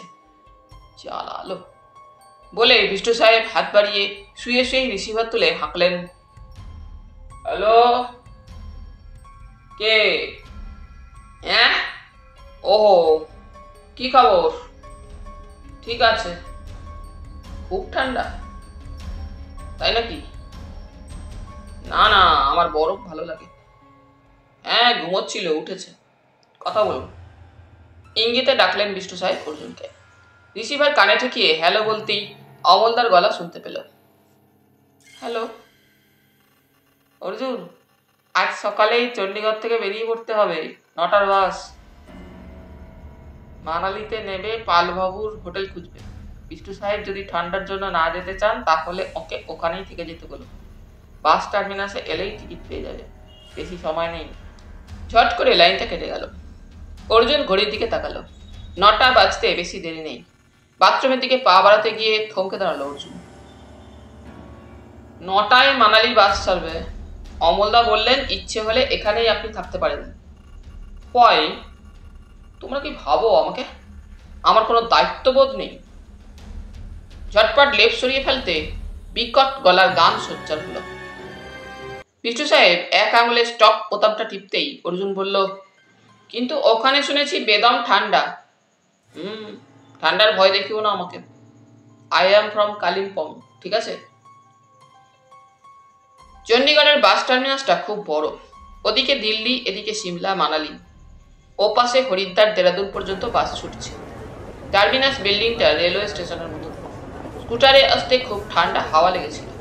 বিট্টু সাহেব দাঁতে দাঁত ঘষে বলেছিলেন, এই বলো, ইন্ডিয়ান শাল না জড়ালে কোনো সুখ হয় না। অর্জুন কিন্তু অন্য কথা ভাবছিল। তারা যে মানালি যাচ্ছে সে খবর রায় সাহেবেরা জানেন। মূল টেলিফোনটা তো মিসেস রায় ধরেছিলেন। অতএব অমলদার কথাবার্তা ওরা শুনতেই পারে। অতএব তাদের মানালিতে যাওয়া নিয়ে কোনো লুকোছাপা নেই। এইটি কেন অমলদা করলেন? মানালিতে সে কি কারণে যাচ্ছে তাও সে জানে না, কিন্তু নিছক বেড়াতে সে যাচ্ছে না তা তো বোঝাই যায়। রায় সাহেব নিশ্চয়ই কাউকে বলবেন না, কিন্তু মিসেস রায়কে বোঝা মুশকিল। তারা আসার পর থেকেই ভদ্রমহিলা যেন বেশ বিরক্ত। চণ্ডীগড়ের বাস যেখানে দাঁড়ায় সেখানে গিয়ে চমকে উঠল অর্জুন। একজন পাঞ্জাবি বৃদ্ধ ভদ্রলোক একটা লাঠির ডগায় পিনবোর্ড ঝুলিয়ে দাঁড়িয়ে আছেন। সেই পিনবোর্ডে লেখা আছে থার্ড পাঞ্জাব অ্যান্ড বিসিপি। আশেপাশে যারা আসা যাওয়া করছে তারা বেশ কৌতূহলী চোখে দেখছে ভদ্রলোককে। অর্জুন চারপাশে তাকিয়ে দেখল, অমলদার কোনো চিহ্ন নেই। বিষ্ণু সাহেব ব্যাপারটা লক্ষ্য করে বললেন, কোড ল্যাঙ্গুয়েজ, ইন্টারেস্টিং। তোমার দাদা কোথায়? বাস ছাড়তে আর দেরি নেই। যাত্রীরা সবাই প্রায় বাসে উঠে পড়েছে। তবে বাসের ছাদে এখনো মালপত্র বাঁধা শেষ হয়নি। অর্জুন বৃদ্ধ ভদ্রলোকের সামনে গিয়ে দাঁড়ালো। আপনি কাউকে খুঁজছেন? ভদ্রলোক মাথা নাড়লেন। হ্যাঁ, আপনাদের নাম? অর্জুন নিজের এবং বিষ্ণু সাহেবের পরিচয় দিল। ভদ্রলোক ওদের ভালো করে দেখলেন, তারপর জিজ্ঞেস করলেন, কোথায় যাবেন? মানালি। কোথায় উঠবেন? পালবাবুর হোটেলে। কথাটা শোনা মাত্র লোকটি সহজ ভঙ্গিতে পকেট থেকে দুটো টিকিট বের করে বললেন, এই বাসটার টিকিট আগে থেকে রিজার্ভ না করলে পাওয়া যায় না। যান, তাড়াতাড়ি উঠে পড়ুন, এখনই ছেড়ে দেবে। হর্ন বাজছিল। কোনো প্রশ্ন করার সময় নেই। ওরা কোনো রকমে ছুটে এসে বাসের ভেতর ঢুকে পড়তেই দরজা বন্ধ হয়ে গেল। সিট দুটো জানালার পাশে। বিষ্ণু সাহেব বললেন, তুমি ধারেরটায় বসো, পাহাড় টাহাড় দেখতে পাবে। আমি সারা জীবন অনেক দেখেছি। খুব ভালো লাগলো অর্জুনের। ঠিক জানালার গায়ে বসার আনন্দ আছে। সে দেখলো সমস্ত চণ্ডীগড় শহরটা পেরিয়ে বাসটা চমৎকার পিচের রাস্তায় ছুটে যাচ্ছে পাঞ্জাবের গ্রামের ওপর দিয়ে। চারধারে কেমন একটা রুখু রুখু ভাব। হঠাৎ কোমরে একটা খোঁচা খেতেই সে চমকে বিষ্ণু সাহেবের দিকে তাকালো। বিষ্ণু সাহেব চেষ্টা করছেন নির্বিকার হয়ে বসে থাকতে, কিন্তু তার চিবুক কাঁপছে। অর্জুন যে তাকিয়েছে সেটাও লক্ষ্য না করে আরেকবার খোঁচালেন তিনি। অর্জুন বিরক্ত হলো। কি হচ্ছে? নির্বিকার ভাব বজায় রেখে বিষ্ণু সাহেব বললেন, আস্তে কথা বলো, আমাদের বোধহয় ফলো করা হচ্ছে। সামনের যে কোনো স্টপে নেমে পড়তে হবে কায়দা করে। অর্জুন অবাক গলায় জিজ্ঞেস করলো, কে ফলো করছে? পাঙ্কস। পাঙ্কস? একজন নয়, দুজন, সামনের সিটে ডান দিকে। অর্জুন এবার বাসের ভেতর তাকালো। বিভিন্ন প্রদেশের মানুষ রয়েছেন। ঠিক তাদের পাশেই এক বাঙালি পরিবার যাচ্ছে। দ্রুতগামী বাসে সবাই যে যার মতো বসে। অর্জুন সামনের ডান দিকে তাকালো। দুটো টুপি পরা লোক বসে আছে। বিষ্ণু সাহেব বললেন, একটু আগে দুজনেই টুপি খুলেছিল, আমি দেখেছি। সেন্ট ন্যাড়া সাহেব, ঠিক আছে? ন্যাড়া সাহেব? ইয়েস। সাহেবরা কখন ন্যাড়া হয়? বৈষ্ণব বলে, বাট তখনও টিকি থাকবে। এই দুজন উইদাউট টিকিস। টিকিস? হ্যাঁ, দুটো টিকি দুজনের। একমাত্র পাকরাই ভারতবর্ষে এসে মাথা কামায়। তাছাড়া চোখ মুখের চাহনি খুব বিশ্রী। এরপরেই নেমে পড়তে হবে, ঠিক আছে? কেন? বাহ, বোকার মতো কথা বলো না। পাঙ্করা খুব হিংস্র হয়। বিল কিভাবে মূল্য দেখনি? তার উপর তুমি জানালার ধারে বসেছো। ডেঞ্জারাস। হাসি চাপার জন্য মুখ ফিরিয়ে নিল অর্জুন। বিষ্ণু সাহেব কেন তাকে জানালার ধারে সিট ছেড়ে দিলেন তা বোঝা যাচ্ছে। বিল এই জানালার পাশেই খুন হয়, কিন্তু এই লোক দুটো যে পাঙ্ক সেটা স্পষ্ট নয়। ন্যাড়ামাথা সাহেব মানেই যে পাক ভাবতে হবে এমন কোনো কারণ নেই। অর্জুন বিষ্টু সাহেবকে কিছু বলল না। তিনি তখনও উত্তেজনা কমাতে পারেননি, তবে নিজেকে আড়াল করতেই খানিকটা নিচে নেমে বসেছেন, যাতে চট করে তাকে না দেখা যায়। অর্জুন টুপি দুটোকে লক্ষ্য করল। সামনের কোনো আসন খালি নেই যে এগিয়ে গিয়ে ওদের পাশে বসা যায়। অর্জুনের মনে হলো মানালিতে খুব চমকপ্রদ ব্যাপার ঘটবে। মানালির নামই সে শুনে এসেছে এতকাল, হিমালয়ের সবচেয়ে সুন্দর শহর। কিন্তু অমলদার যে গলায় তাদের মানালিতে যেতে বললেন, যেভাবে বাস টার্মিনাসে টিকিট দেওয়ার ব্যবস্থা করেছেন, তাতে মনে হচ্ছে মানালিতেই রহস্যের জট খুলতে পারেন। একটু পরেই বাস যে জায়গায় থামলো তার নাম রোপার। কেউ নামলো না এবং কাউকে উঠতেও দেওয়া হলো না। ড্রাইভারের বোধহয় কোনো কাজ ছিল, চটপট সেরে এলো। অর্জুন দেখলো রোপারেও কিছু বাঙালি আছেন। এরপর থেকে বাস উপরে উঠতে আরম্ভ করলো। দার্জিলিং এবং কালিম্পংয়ের রাস্তার এবং পাহাড়ের চেহারা আলাদা। অত কাছাকাছি বলতে গেলে গায়ে গায়ে থাকা সত্ত্বেও দুটো শহরের দুরকম আবহাওয়া। আর এত দূরে এই হিমালয়ের চেহারা যে অন্যরকম হবে, এতে অবাক হওয়ার কিছু নেই। কিন্তু তবু বাসের জানালা দিয়ে পাহাড়ের সৌন্দর্য দেখতে দেখতে অর্জুনের মনে হচ্ছিল কালিম্পংয়ের পাহাড় অনেক বেশি সুন্দর। এই কথা বিষ্ণু সাহেবকে জানাতেও তিনি যেন টেনশন মুক্ত হয়ে বললেন, ঠিক আছে। বিলাসপুরের বাস স্ট্যান্ড বেশ বড়। ছোটখাটো এই পাহাড়ি শহরটায় বাসটা আধ ঘন্টার জন্য থামল, যাতে যাত্রীরা একঘেয়েমি কাটাতে পারেন। স্ট্যান্ডে ঢুকতেই দেখা গেল দূরপাল্লার কিছু বাস তখনও বিশ্রাম নিচ্ছে সেখানে। যাত্রীরা যখন নামছে তখন দেখা গেল জোড়া টুপি উঠছে না। ওদের মুখ দেখার খুব ইচ্ছে করছিল অর্জুনের, কিন্তু ড্রাইভারের পিছনে হওয়ায় কোনো ছুতো পাচ্ছিল না। সে বিষ্ণু সাহেবকে জিজ্ঞেস করলো, নামবেন না? অলস ভঙ্গিতে প্রথমে না বলতে গিয়েই মত পাল্টে সোজা হয়ে দাঁড়ালেন তিনি। চলো। অবাক হয়ে অর্জুন জিজ্ঞেস করলো, কি হলো? না, স্টেট বাসে একা বসে থাকা সেফ নয়। বাইরে হালকা ঠান্ডা, চায়ের দোকানে বেজায় ভিড়। বাস এত উঁচু যে নিচে নামার পর টুপি জোড়াকে দেখা যাচ্ছে না। চারপাশে তাকিয়ে দেখলো সে কোনো সন্দেহজনক চরিত্র নেই। মান্ডিতেও লোক দুটো নামলো না। দুজন মানুষ সকাল থেকে ঠাই বসে আছে, প্রাকৃতিক প্রয়োজনও তো হওয়া উচিত। মান্ডি ছাড়াবার পরই দম বন্ধ হয়ে আসছিল অর্জুনের। পাহাড় পেঁচিয়ে ওঠা রাস্তা এত সরু যে প্রতি মুহূর্তেই মনে হচ্ছে বাসটা হড়কে পড়ল খাদে। আর সেই খাদের দিকে ঢললে বিধাতাও প্রাণ ফিরিয়ে দিতে পারবেন না। ইঞ্জিনের টানা গোঙানি ছাড়া আর যে আওয়াজটা কানে আসছে সেটা হলো বিষ্ণু সাহেবের নাসিকা গর্জন।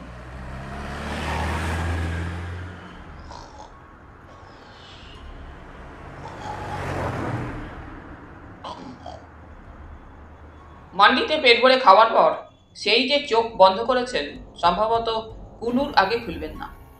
অর্জুন বাসের অন্য যাত্রীদের দিকে তাকালো। কেউ কোনো কথা বলছে না।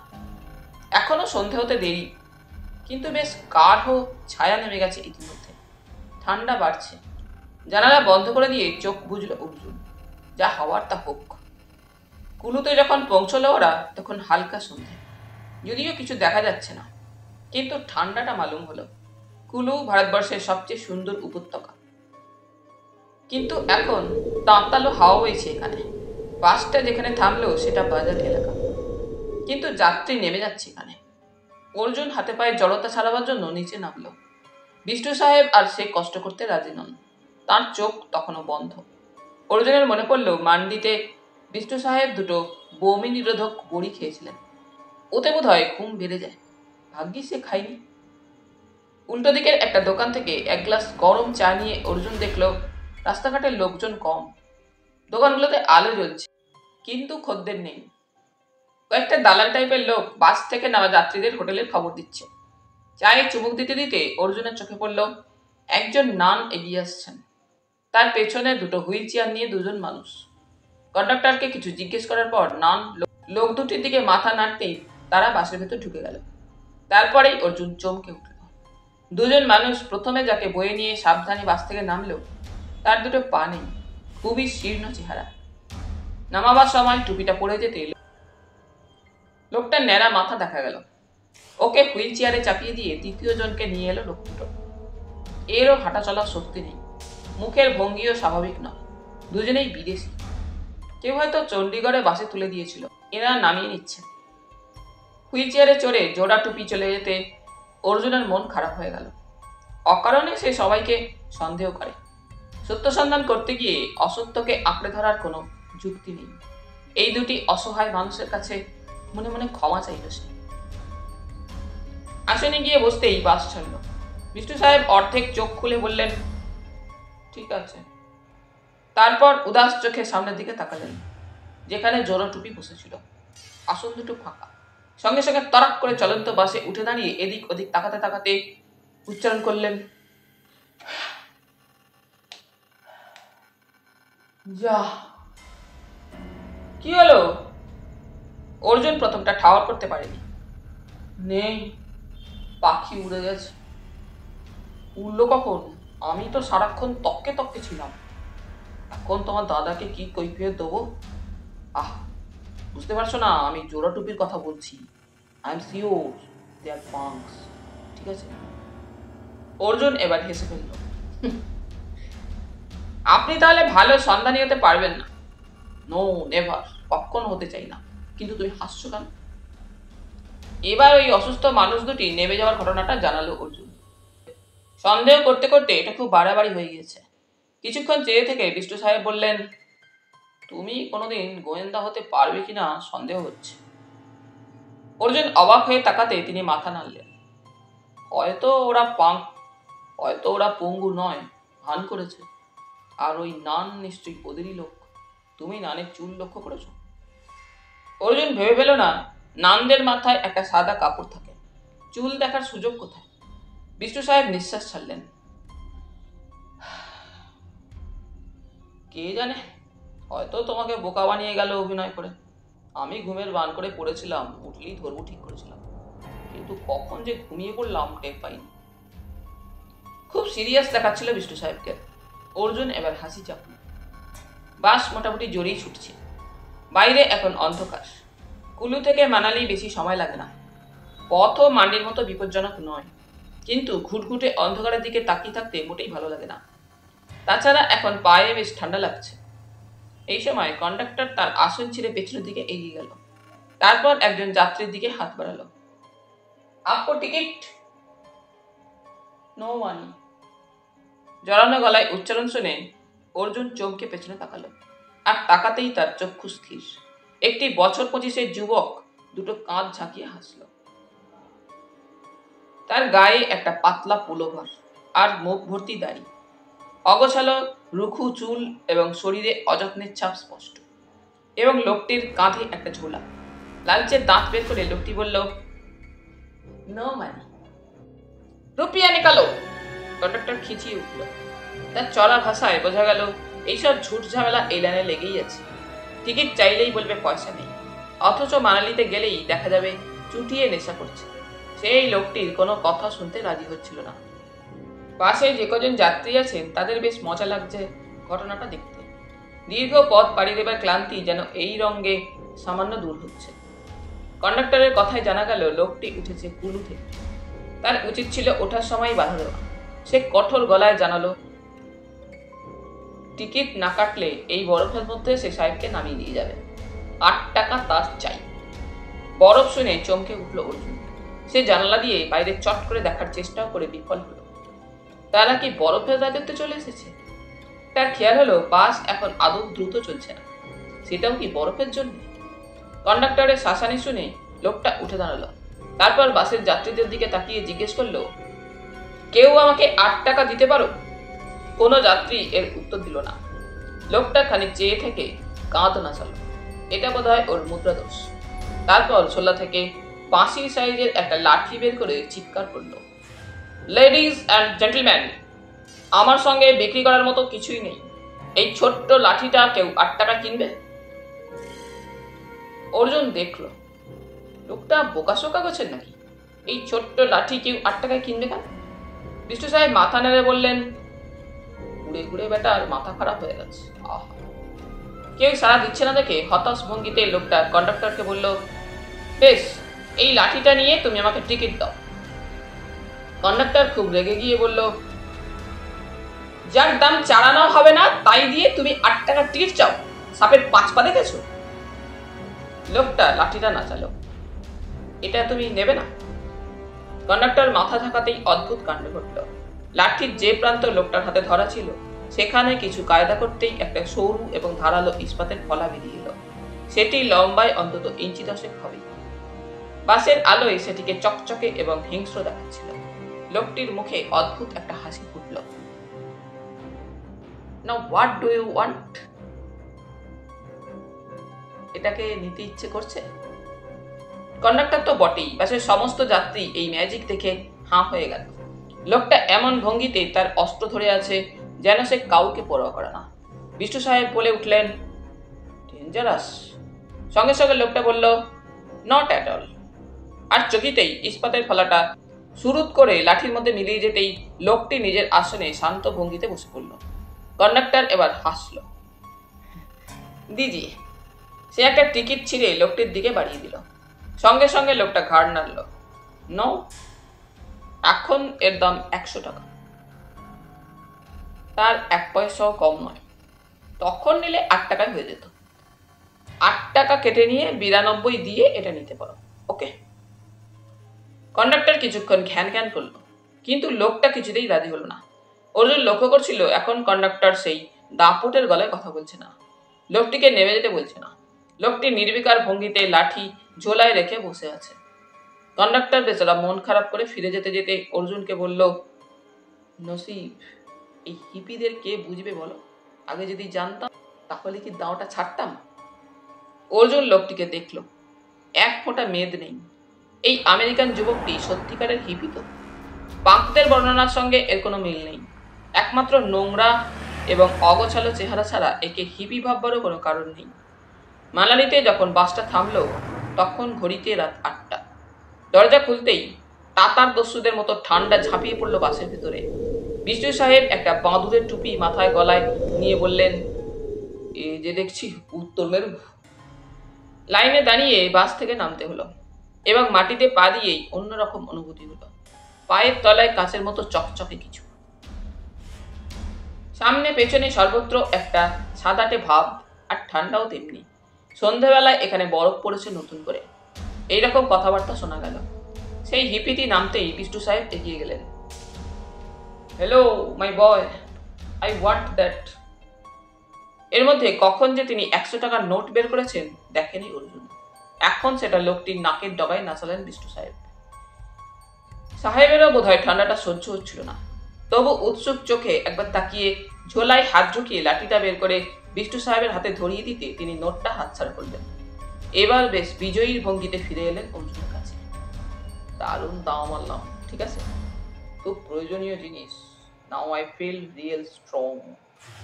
পাঙ্কদের কেয়ার করি না, এলেই গুপ্তি চালাবো। গুপ্তি? ইয়েস, গুপ্ত অস্ত্র। এইসব কথাবার্তা যখন হচ্ছিল তখন ঠক ঠক শব্দ কানে আসছিল। অর্জুন নিজের দাঁতের ওপর দখল রাখতে পারছিল না। যাত্রীরা দ্রুত যে যার নিজের জায়গায় চলে যাচ্ছে। এর মধ্যে কিছু দালাল লেগে গিয়েছিল বিভিন্ন হোটেলের বার্তা শোনাতে। এদের মধ্যে একজন বঙ্গ সন্তানও আছে। অর্জুন তাকে জিজ্ঞেস করলো, পালবাবুর হোটেলের রাস্তাটা কোন দিকে? নাম শুনে বঙ্গ সন্তান মাথা নাড়ল। খবরদার যাবেন না স্যার, অত্যন্ত ওঁচা হোটেল, খাবার দাবার খুব খারাপ, তারপর শোয়ার ব্যবস্থাও মোটেই ভালো নয়। তার চেয়ে চলুন হোটেল শান্তিনিকেতনে, মন ভরে যাবে। শান্তিনিকেতন আপনার হোটেল? বিষ্ণু সাহেব নাম শুনে পুলকিত হলেন। হ্যাঁ স্যার, আমিই পার্টনার। 2 পা হাঁটতে হবে না, এই বাস স্ট্যান্ডের ওপরেই। অর্জুন বিষ্ণু সাহেবকে সঙ্গে নিয়ে হাঁটতে লাগলো। তাদের পালবাবুর হোটেলে ওঠার কথা। অন্য হোটেল যত ভালোই হোক, শুনে কি হবে? পালবাবুর হোটেলের হদিশ জেনে নিয়ে ওরা ওপরে উঠছিল। পায়ের তলায় যে বরফের আস্তরণ, এই রাত্রেও যে চারধারে সাদাটা দেখাচ্ছে বরফ পড়ার কারণে, তা বুঝে রোমাঞ্চিত হলো অর্জুন। এতকাল শুধু বরফ পড়ার গল্প শুনে এসেছে, বিদেশি ছবিতে দেখেছে, এখন চোখের সামনে সেই একই দৃশ্য। সে বলল, কি সুন্দর না? ঠকঠকে আওয়াজে দাঁত নিয়ে বিষ্ণু সাহেব বললেন, ঠিক আছে। চওড়া রাস্তাটার ওপরে ওঠার সময় অর্জুন দেখতে পেল বিশাল একটা গাছের তলায় আলো জ্বলছে। আলোটা বাঁধানো গোল বেদির ওপরে। সেই আলোকে ঘিরে জোর বাজনা চলছে। দুরন্ত নাচ নাচছে কিছু মানুষ। তারা ছেলে না মেয়ে বোঝা যাচ্ছে না। লাল আলো তাদের শরীরে পিছলে পিছলে যাচ্ছে। এই দারুণ ঠান্ডা তোয়াক্কা করছে না তারা।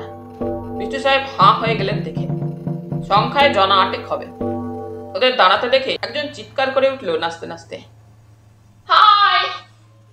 বিষ্টু সাহেব সসংকোচে বললেন, ঠিক আছে।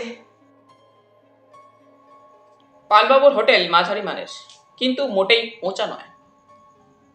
খোঁজ করতেই শোনা গেল ওদের জন্য একটা ডাবল বেড ঘর রাখা আছে, যার জানালা খুললেই বরফের চূড়াগুলো ঘরে ঢুকে পড়ে। পালবাবুর বয়স 40-এর আশেপাশে, কিন্তু প্রথম দর্শনেই মনে হলো চমৎকার ফুর্তিবাজ মানুষ। বললেন, এই ঠান্ডায় যারা আসেন তারা পাগল, আর পাগল ছাড়া ভগবানকে কে দেখতে পায়? বিষ্টু সাহেব ঘরের আরামে একটু ধাতস্থ হয়ে শুধলেন, ভগবান। পাল সাহেব হাসলেন, জানালা খুলে তাকান, দেখতে পাবেন। খাওয়া দাওয়া শেষ করে লেপের তলায় ঢুকে অর্জুনের মনে হলো পৃথিবীতে এর চেয়ে আরামদায়ক আর কিছুই নেই। আর ঠিক সেই সময়ই জানালায় শব্দ হলো। খুব সন্তর্পণে কেউ আঙুলের ডগায় সংকেত করছে। বিষ্ণু সাহেব তখনও বিছানাতে বসে বোধহয় কোনো প্রার্থনা করছিলেন। চোখ খুলে বললেন, কে, কোথায়?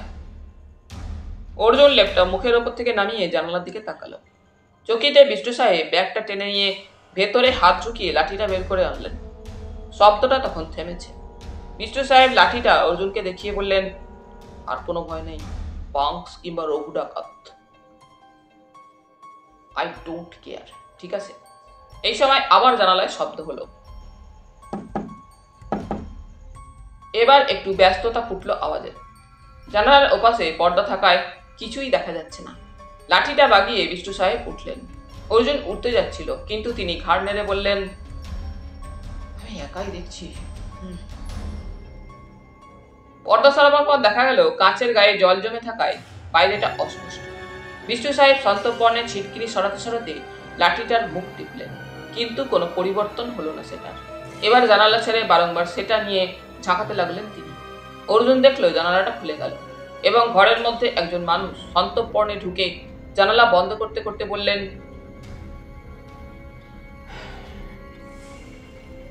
এসেই ঘুমিয়ে পড়েছিলেন নাকি? বিষ্ণু সাহেব একটা হেঁচকি তুললেন,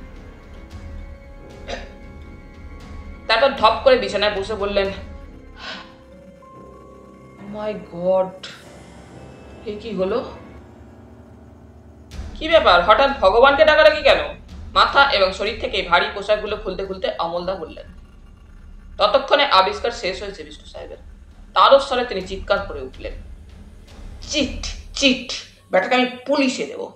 রাগের চোটে লাঠিটাকে ছুড়ে দিলেন দেওয়ালে। ধাক্কা খেয়ে সেটা মাটিতে পড়ার সময় 2 টুকরো হলো। অর্জুন সেই খণ্ড দুটোর দিকে তাকিয়ে অবাক হয়ে গেল। একটা নিরীহ ফাঁপা লাঠি, তার মধ্যে কোনো অস্ত্র নেই। অমলদাস সেদিকে তাকিয়ে জিজ্ঞাসা করলেন, কি ব্যাপার? বিষ্ণু সাহেবের কথা বলার অবস্থা ছিল না। টাকার শোকে যতটা, তার চেয়ে অনেক বেশি নিজেকে নির্বোধ মনে হওয়ায় তিনি বাক শক্তি রহিত হয়ে পড়েছিলেন। অর্জুন ঘটনাটার কথা বলল। বাসে আসবার সময় হিপি সাহেব যে গুপ্তি দেখিয়েছিল, বিক্রি করার সময় সেটির বদলে মামুলি একটা লাঠি গছিয়ে দিয়েছে। নেওয়ার সময় তড়িঘড়িতে বিষ্ণু সাহেব আর পরখ করে দেখেননি, কারণ জিনিস দুটো একই রকম দেখতে। অমলদা হাসলেন, যাক, সাহেবরা এদেশে তাহলে ব্যবসায় নেমে পড়েছে। তোমাদের খাওয়া দাওয়া হয়ে গেছে? অর্জুন ঘাড় নাড়ল। তারপর জিজ্ঞেস করলো, আপনি কোত্থেকে এলেন? জানালা দিয়ে, দেখতেই তো পেলে। হোটেলের সামনে একজন এখনো ঘোরাফেরা করছে, তাই আপেল বাগান ডিঙিয়ে এদিকে আসতে হলো। আপনার জিনিসপত্র? শান্তিনিকেতন হোটেলে। এখন কটা বাজে? রাত বেশি হয়নি, ঘড়ির কাঁটা সবে 10টা পেরিয়েছে। কিন্তু এই তুষারস্নাত পার্বত্য শহরের কোথাও কোনো শব্দ নেই। সময়টা শোনা মাত্র অমলদা বললেন, তৈরি হয়ে না অর্জুন, বাইরে এখন খুব ঠান্ডা, অনেকটা পথ হাঁটাহাঁটি করতে হতে পারে। কথাটা শোনা মাত্র অর্জুন উত্তেজিত হলো। এবার জলপাইগুড়ি থেকে বেরিয়ে অমলদা তাকে তেমন গুরুত্ব দিচ্ছেন না, কোনো দায়িত্ব সে পাচ্ছে না। এরকম ভালো লাগে। তাছাড়া অমলদার সঙ্গে কিছু কথা আছে, যা বিষ্ণু সাহেবের সামনে বলা ঠিক হবে কিনা বুঝতে পারছে না। যেমন হাত কাটা লোকটার কথা। শীত খুব, কিন্তু কাজ করার সুযোগ পেলে ওসব মনে রাখা বোকামি। অর্জুন চটপট পোশাক পরে নিতে লাগলো। বিষ্টু সাহেব তখনও চুপচাপ খাটের ওপর বসে আছেন। তার মুখ দেখে মনে হচ্ছিল খুব আঘাত পেয়েছেন। মানুষ কেন এত অবিশ্বাসের কাজ করে? দুবার এমন কিছু বিড়বিড় করলেন। অমলদা বললেন, বিষ্টু সাহেব, আপনি আরাম করে শুয়ে পড়ুন। ভোরের মধ্যে যদি না ফিরি তাহলে এখান থেকে বেরিয়ে বাঁ দিকে ট্যুরিস্ট লজ রেখে সোজা নিচে নেমে যাবেন। ডান দিকে বাস স্ট্যান্ড। আপনি বাঁ দিকের রাস্তাটা নেবেন। কিছু দূর যেতেই আপনি বিয়াসের স্বর শুনবেন। বিয়াস, পিপাসা পঞ্চনদীর একটি শব্দ শুনলেই টের পাবেন। দেখবেন বিয়াসের ওপর একটা ব্রিজ রয়েছে, সেইটে পেরিয়ে কিছুটা যাওয়ার পর বাঁ দিকে কিছু দোকানপাট দেখতে পাবেন। সেখানে কেউ না কেউ আপনাকে আমাদের খবর দিয়ে যাবে। মনে থাকবে পুরো ব্যাপারটা? অমলদা বাদুড়ের টুপি মাথায় পরে নিচ্ছিলেন। আমি এখন কি করব? শান্ত স্বরে প্রশ্ন করলেন বিষ্টু সাহেব। ঘুমাবেন। আমি কি ঘুমোতে এসেছি? বিষ্টু সাহেব, যদি আপনার সাহায্যের প্রয়োজন হয় তাহলে নিশ্চয়ই নিয়ে যেতাম। তাছাড়া একজনকে ঘাঁটি আগলে বসে থাকতে হয়, সেই কাজটা আপনি করুন। আপেল বাগান দিয়ে পেছনের রাস্তায় নামতে নামতে অর্জুনের মনে হলো তার শরীরের সমস্ত রক্ত যে কোনো মুহূর্তে বরফ হয়ে যাবে। পৃথিবীতে এত ঠান্ডা পড়তে পারে ভাবা যায় না। সঙ্গে সঙ্গে সে মনে করার চেষ্টা করলো এই মুহূর্তে মেরু অভিযাত্রীরা কিভাবে কাজ করেছেন, এস্কিমোরা কেমন করে বেঁচে থাকেন। অতএব সে কেন পারবে না? নিজের মনের জোরে বাইরের শীত তাড়াতে চাইল সে। দাঁতের দাঁত চেপে অর্জুন জিজ্ঞেস করলো, আমরা কোথায় যাচ্ছি? বিয়াসের কাছে। নদীর নাম বিয়াস। সত্যিই চমৎকার। তোমার ঠান্ডা লাগছে? সামান্য। তুমি ইচ্ছে করলে এক জায়গায় দাঁড়িয়ে সিগারেট খেতে পারো, ওতে গরম হবে। অর্জুন চমকে গেল। অমলদা যে তাকে সিগারেট খাওয়ার কথা বলবেন তা সে ভাবতেই পারেনি। সেটা অনুমান করে তিনি বললেন, এত লজ্জা পাওয়ার কিছু নেই। তুমি মাঝে মধ্যে যে খাও তা আমি জানি। অর্জুন বলল, না মানে আমার সেরকম দরকার নেই। ওরা ঢালু জমি দিয়ে নেমে আসছিল। এটা ঠিক রাস্তা নয়, পায়ের তলায় চকচকে বরফ। গাছের আড়াল সরে যেতে অর্জুন চমকে উঠল।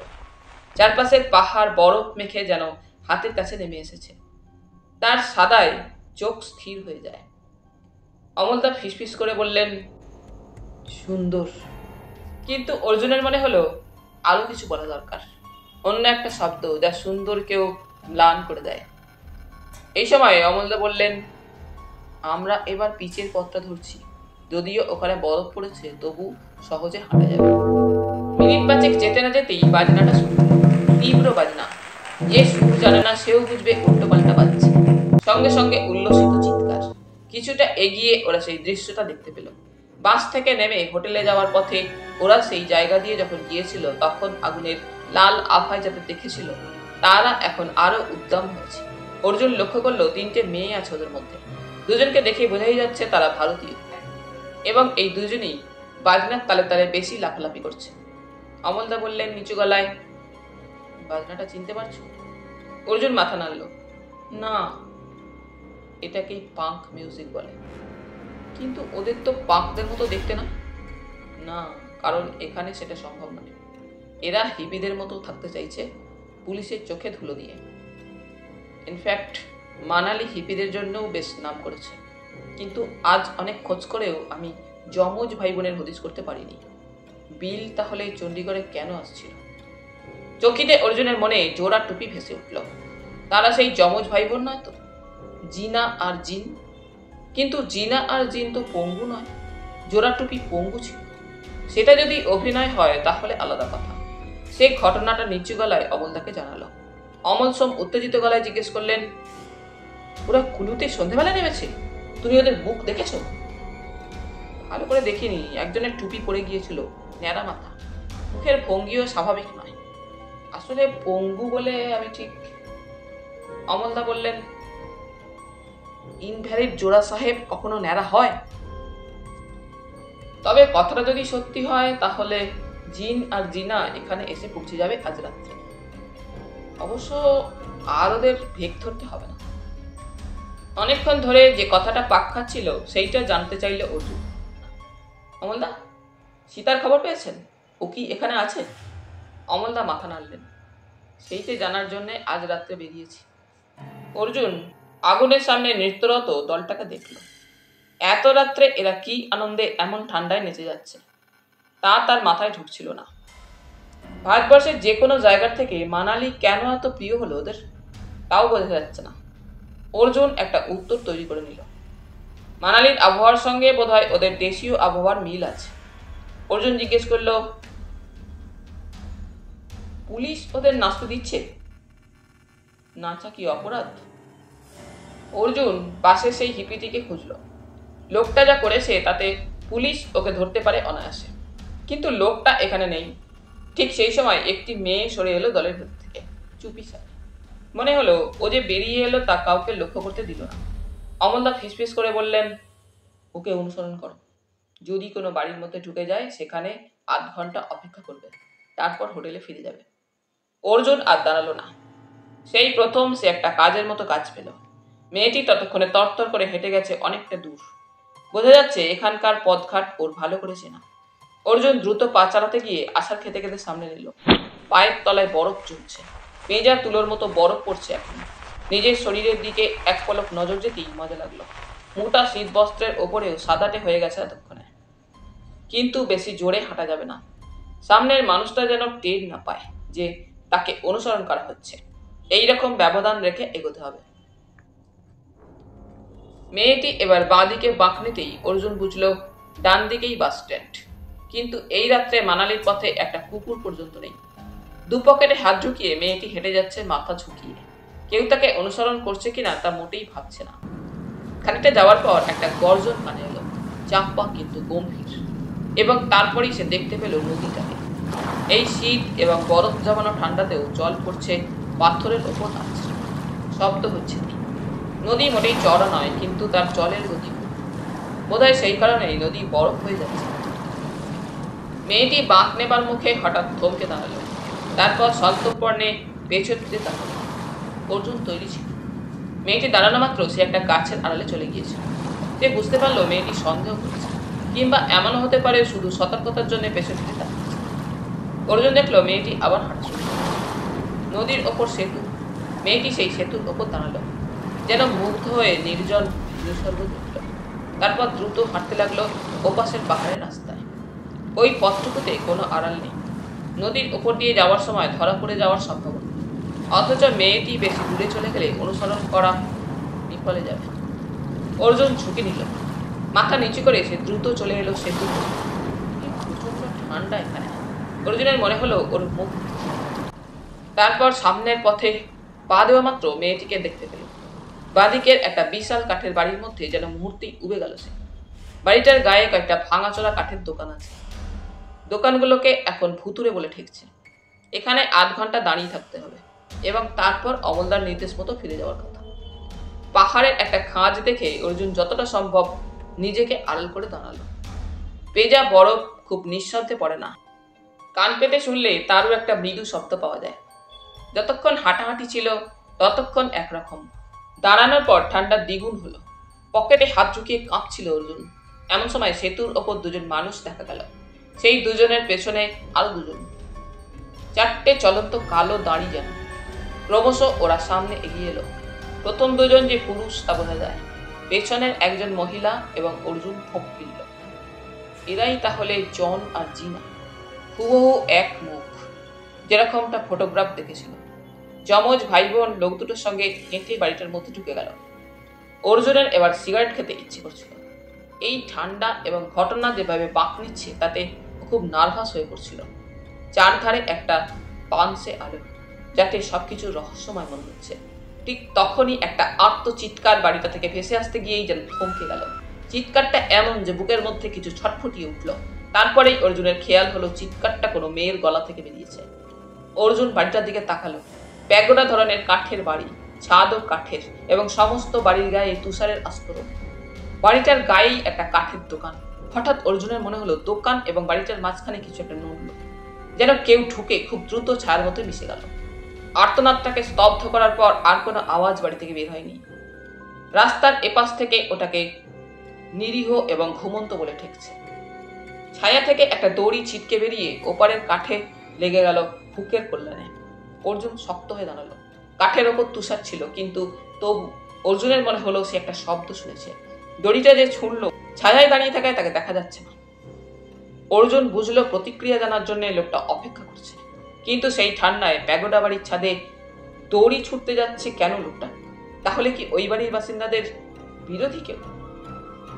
অর্জুন আরো একটু অপেক্ষা করার পর একটা লোককে এবার স্পষ্ট দেখতে পেল। লোকটির আপাদমস্তক মোড়া, দড়িটা পরক করছে।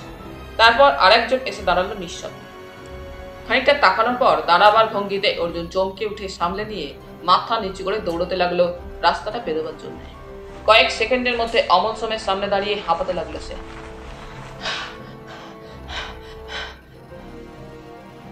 ঘন তুষারের ওপর দিয়ে দৌড়ানো যে কি মারাত্মক এর মধ্যে টের পাওয়া গেছে।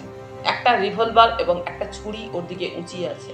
সে কোন রকমে বলল, আমি অর্জুন। অস্ত্রগুলো নামলো। অমলদা চাপা গলায় বললেন, এভাবে দৌড়ে এলে কেন? কেউ নেই। অর্জুন চাপা গলায় বলল, ইউ ডোন্ট নো। অমলদা যে বিরক্ত হয়েছেন তা স্পষ্ট বোঝা গেল। কেউ হয়তো ঘাপটি মেরে রয়েছে, কিছুক্ষণ দেখা যাক। অর্জুন নিঃশ্বাস চেপে অন্য লোকটির দিকে তাকাতে সে হাসল। হাত কাটা স্মাগলার, ঠান্ডা থেকে বাঁচবার জন্য আপাত বস্তক মরেছে, শুধু তুষারপাতের শব্দ চলছে। অর্জুন অমল সোমকে বলল, জন আর জিনা এই বাড়িতেই ঢুকেছে। স্বাভাবিক। অমল সোমের ঠোঁট নড়ল। তুমি পারবে? কি? বেড়ালের মতো ওই দড়িটা বেয়ে ছাদে উঠে যেতে? সামান্য শব্দ যেন না হয়। ছাদের ঠিক মাঝখানে একটা ছোট্ট জানালা। অমলদা চাপা গলায় কি করতে হবে জানিয়ে দিলেন। আর অর্জুনের মনে হলো এই প্রথম সে ঠিক কাজের মতো কাজ পেল। সে ওই মুহূর্তে ভুলে গেল এসব কাজের জন্য তার কোনো ট্রেনিং নেওয়া নেই। অমলদার ইতস্তত ভাবটাকে সে জেদের বসে উড়িয়ে দিল। সেই মুহূর্তে অমলদাদের সমস্যা ছিল ওপরে ওঠা নিয়ে। হাত কাটা ছেলেটির পক্ষে ব্যালেন্স রাখা মুশকিল বলে অমলদা নিজেই উঠবেন ঠিক করেছিলেন। অর্জুন আশায় সমস্যা সরল হলো। ছাদের প্রথম পাটে পা রাখার পর অর্জুনের মনে হলো কলজি ফেটে যাবে। দম বন্ধ হয়ে আসছে, শীত উধাও। দড়ি বেয়ে খাড়া ওঠা যে কঠিন কর্ম তা স্বীকার না করে উপায় নেই। শুধু উঠলেই চলবে না, নিঃশব্দে থাকতে হবে। অর্জুন ঝুঁকে দেখল অমলদা নেই। সে এবার ওপরের দিকে তাকালো। কাঠের ওপর বরফ খাদে খাদে পরিষ্কার। সেই খাড়াই ছাদে হাঁটা যাবে না। দড়িটাকে গুটিয়ে নিয়ে ছাদ থেকে খুলতেই সে হুকটাকে দেখতে পেল। স্টিলের ছোট হুকের গায়ে রবার মোড়া। ক্রল থেকে ওপরে ওঠার চেষ্টা করতে গিয়ে থমকে গেল অর্জুন। একটা খটখটানির শব্দ হচ্ছে। এই শব্দ বেশি হলে বাড়ির ভেতরের মানুষ সন্দেহ করবে।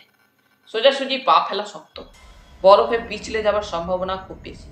এবং তাহলে শুধু যে হাড়গোড় ভেঙে সে পড়ে যাবে তা নয়, সমস্ত পরিকল্পনা বানচাল হয়ে যাবে।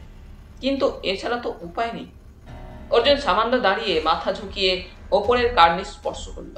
তারপর শরীরটাকে শূন্যে ঝুলিয়ে ওপরে উঠে এসে সতর্ক চোখে তাকালো। চারিদিকে জমাট সাদার ফাঁকে ফাঁকে তুষার জমেনি এমন সব জায়গা উঁচিয়ে আছে। সেগুলোকেই কালো দেখাচ্ছে। বিদেশি ছবির মতো ছায়া এবং আধার মাখা দৃশ্য সামনে। হঠাৎ নিচে শব্দ হলো। অর্জুন বুঝল দরজা খুলল। একটা আলো বাইরে এসেই মিলিয়ে যেতে অর্জুন কার্নিসের ভাঁজে শুয়ে পড়ল। এবং সেই প্রথম সর্বাঙ্গে তুষার মাখল তার শরীরের তলায় এবং ওপরে। তারপরে সে লোকটাকে দেখতে পেল। লম্বা ঢ্যাঙা লোকটা বাড়িটার সামনে দাঁড়িয়ে এদিক ওদিক তাকাচ্ছে। মিনিট খানেক দাঁড়াবার পর সে বাড়িটার দিকে তাকালো।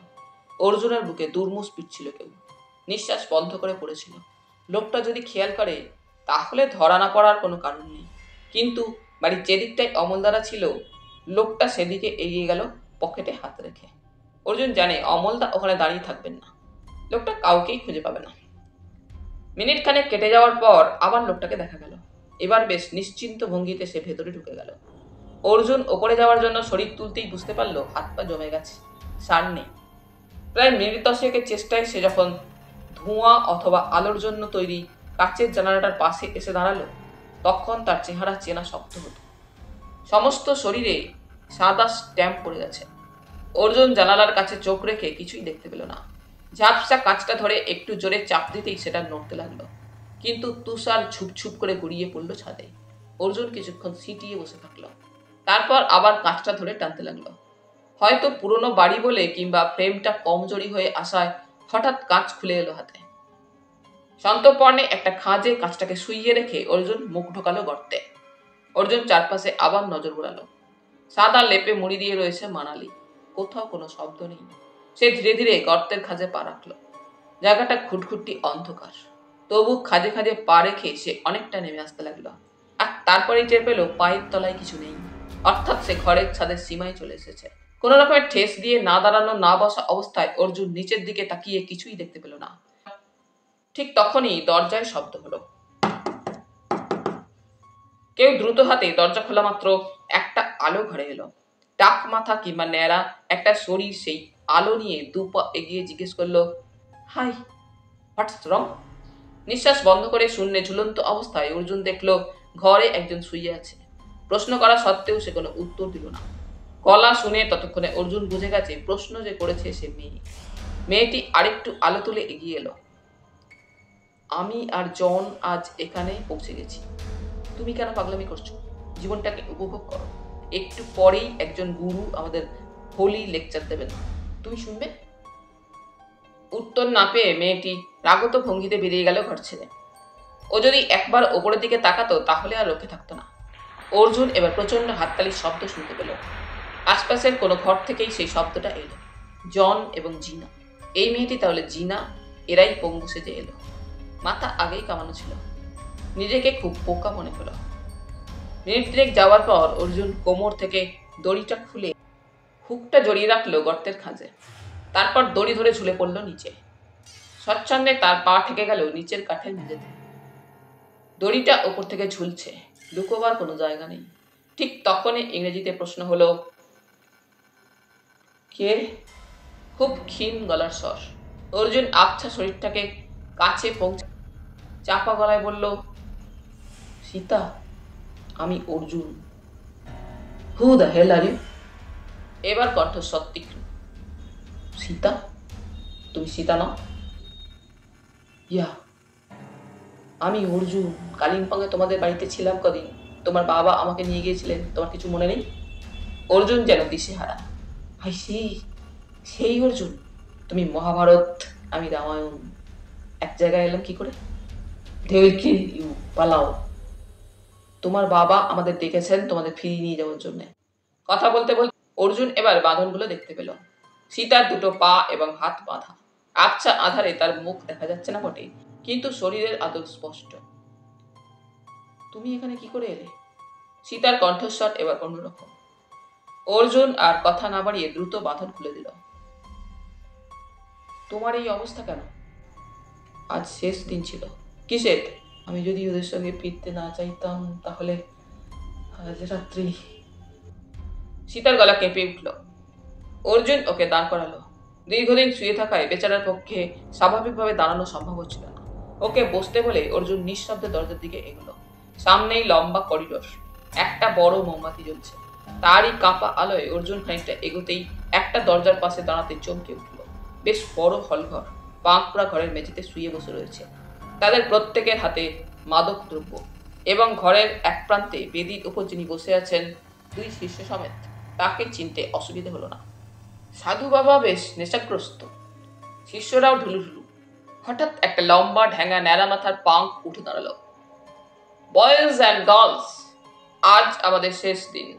এই 3টে লোককে আমরা বেশ মোটা টাকা দিয়েছি। এদের সাধু বলে। আমাদের শেল্টারের জন্য এদের দরকার ছিল, কিন্তু আমরা এখন বর্ডার পেরিয়ে পাকিস্তানে ঢুকে পড়ব। করাচি এয়ারপোর্ট থেকে আমাদের প্লেন ধরতে হবে। নাও সাধু বাবা, তুমি কিছু বলবে? সাধু বাবা নড়ে চড়ে বসলেন। যাও পিও, আউ জিও।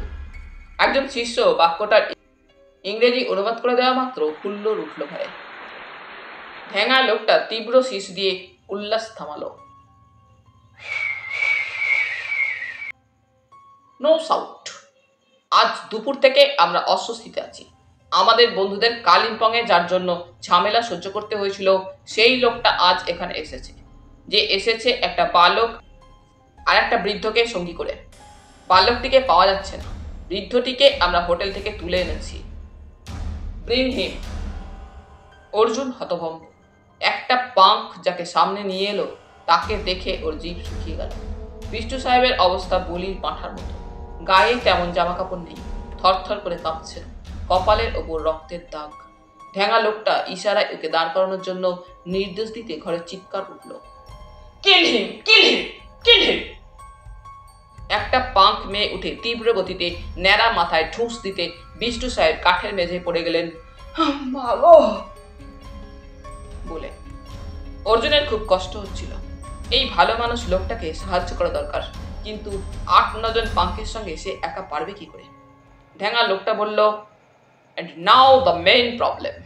আমরা যাকে ফিরিয়ে নিতে এসেছিলাম সে বিশ্বাসঘাতকতা করেছে। সে পাঙ্ক জীবনের রীতিনীতি মানতে চাইছে না। তাকে সঙ্গে নিয়ে বর্ডার পার হওয়া অসম্ভব। আর কোনো অবস্থায় আমরা তাকে এখানে ছেড়ে যেতে পারি না। তাহলে কি করা যেতে পারে?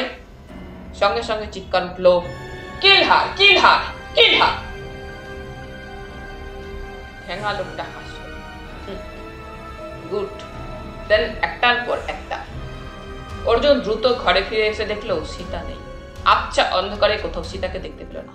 তারপর নজরে এলো ওপর থেকে ঝুলিয়ে রাখা দড়িটাকেও দেখা যাচ্ছে। সে চাপা গলায় ডাকলো, সীতা, কিন্তু কোনো সাড়া এলো না। অর্জুন ওপর দিকে তাকাতে আবছা শরীরটাকে দেখতে পেল। খাঁজে খাঁজে পা রেখে ওপরে ওঠার চেষ্টা করছে। অর্জুন আবার ডাকলো, সীতা। ঠিক তখনই দরজায় শব্দ হতে সে দ্রুত দেওয়ালের পাশে চলে গেল।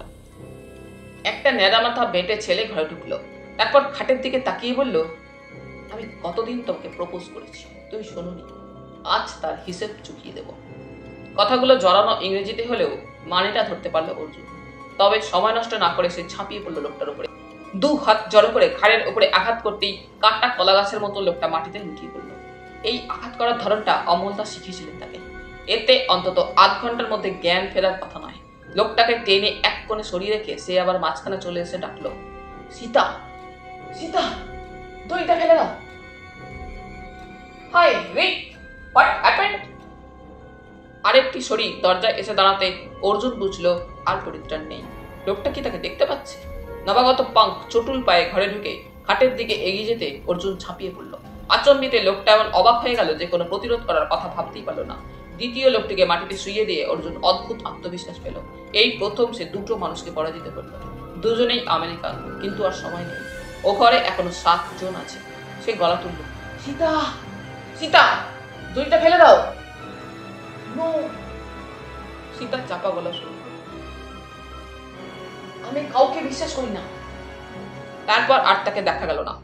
এই সময় বাইরে উত্তেজিত কণ্ঠস্বর শোনা গেল এবং তারপরেই গুলির শব্দ।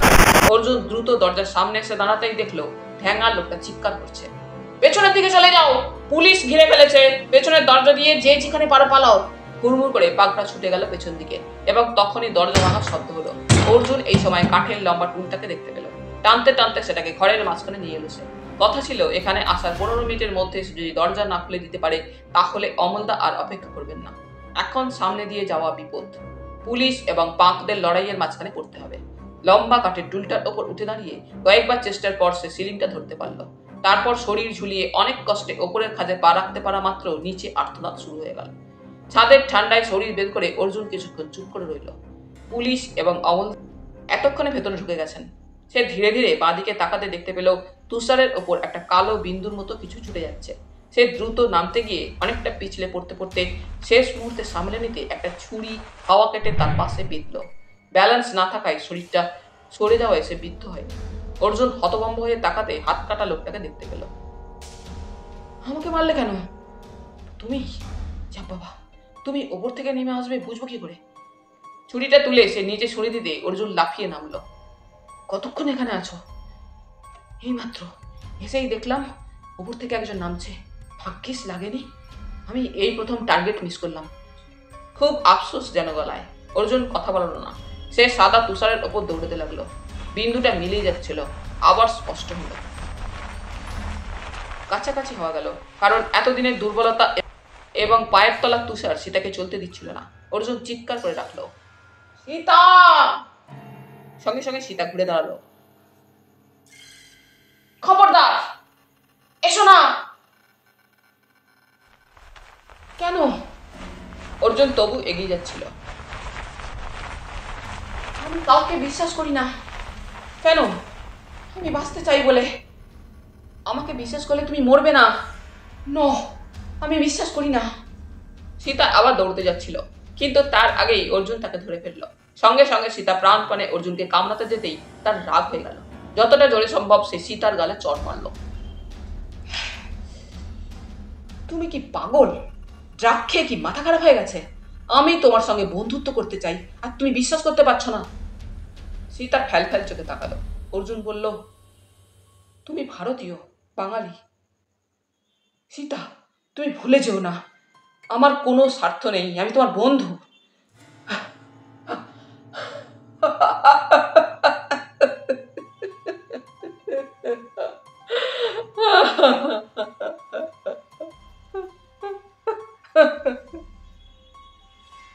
হঠাৎ হাউ করে কেঁদে উঠে দুই হাঁটু ভেঙে তুষারের ওপর বসে পড়ল সীতা।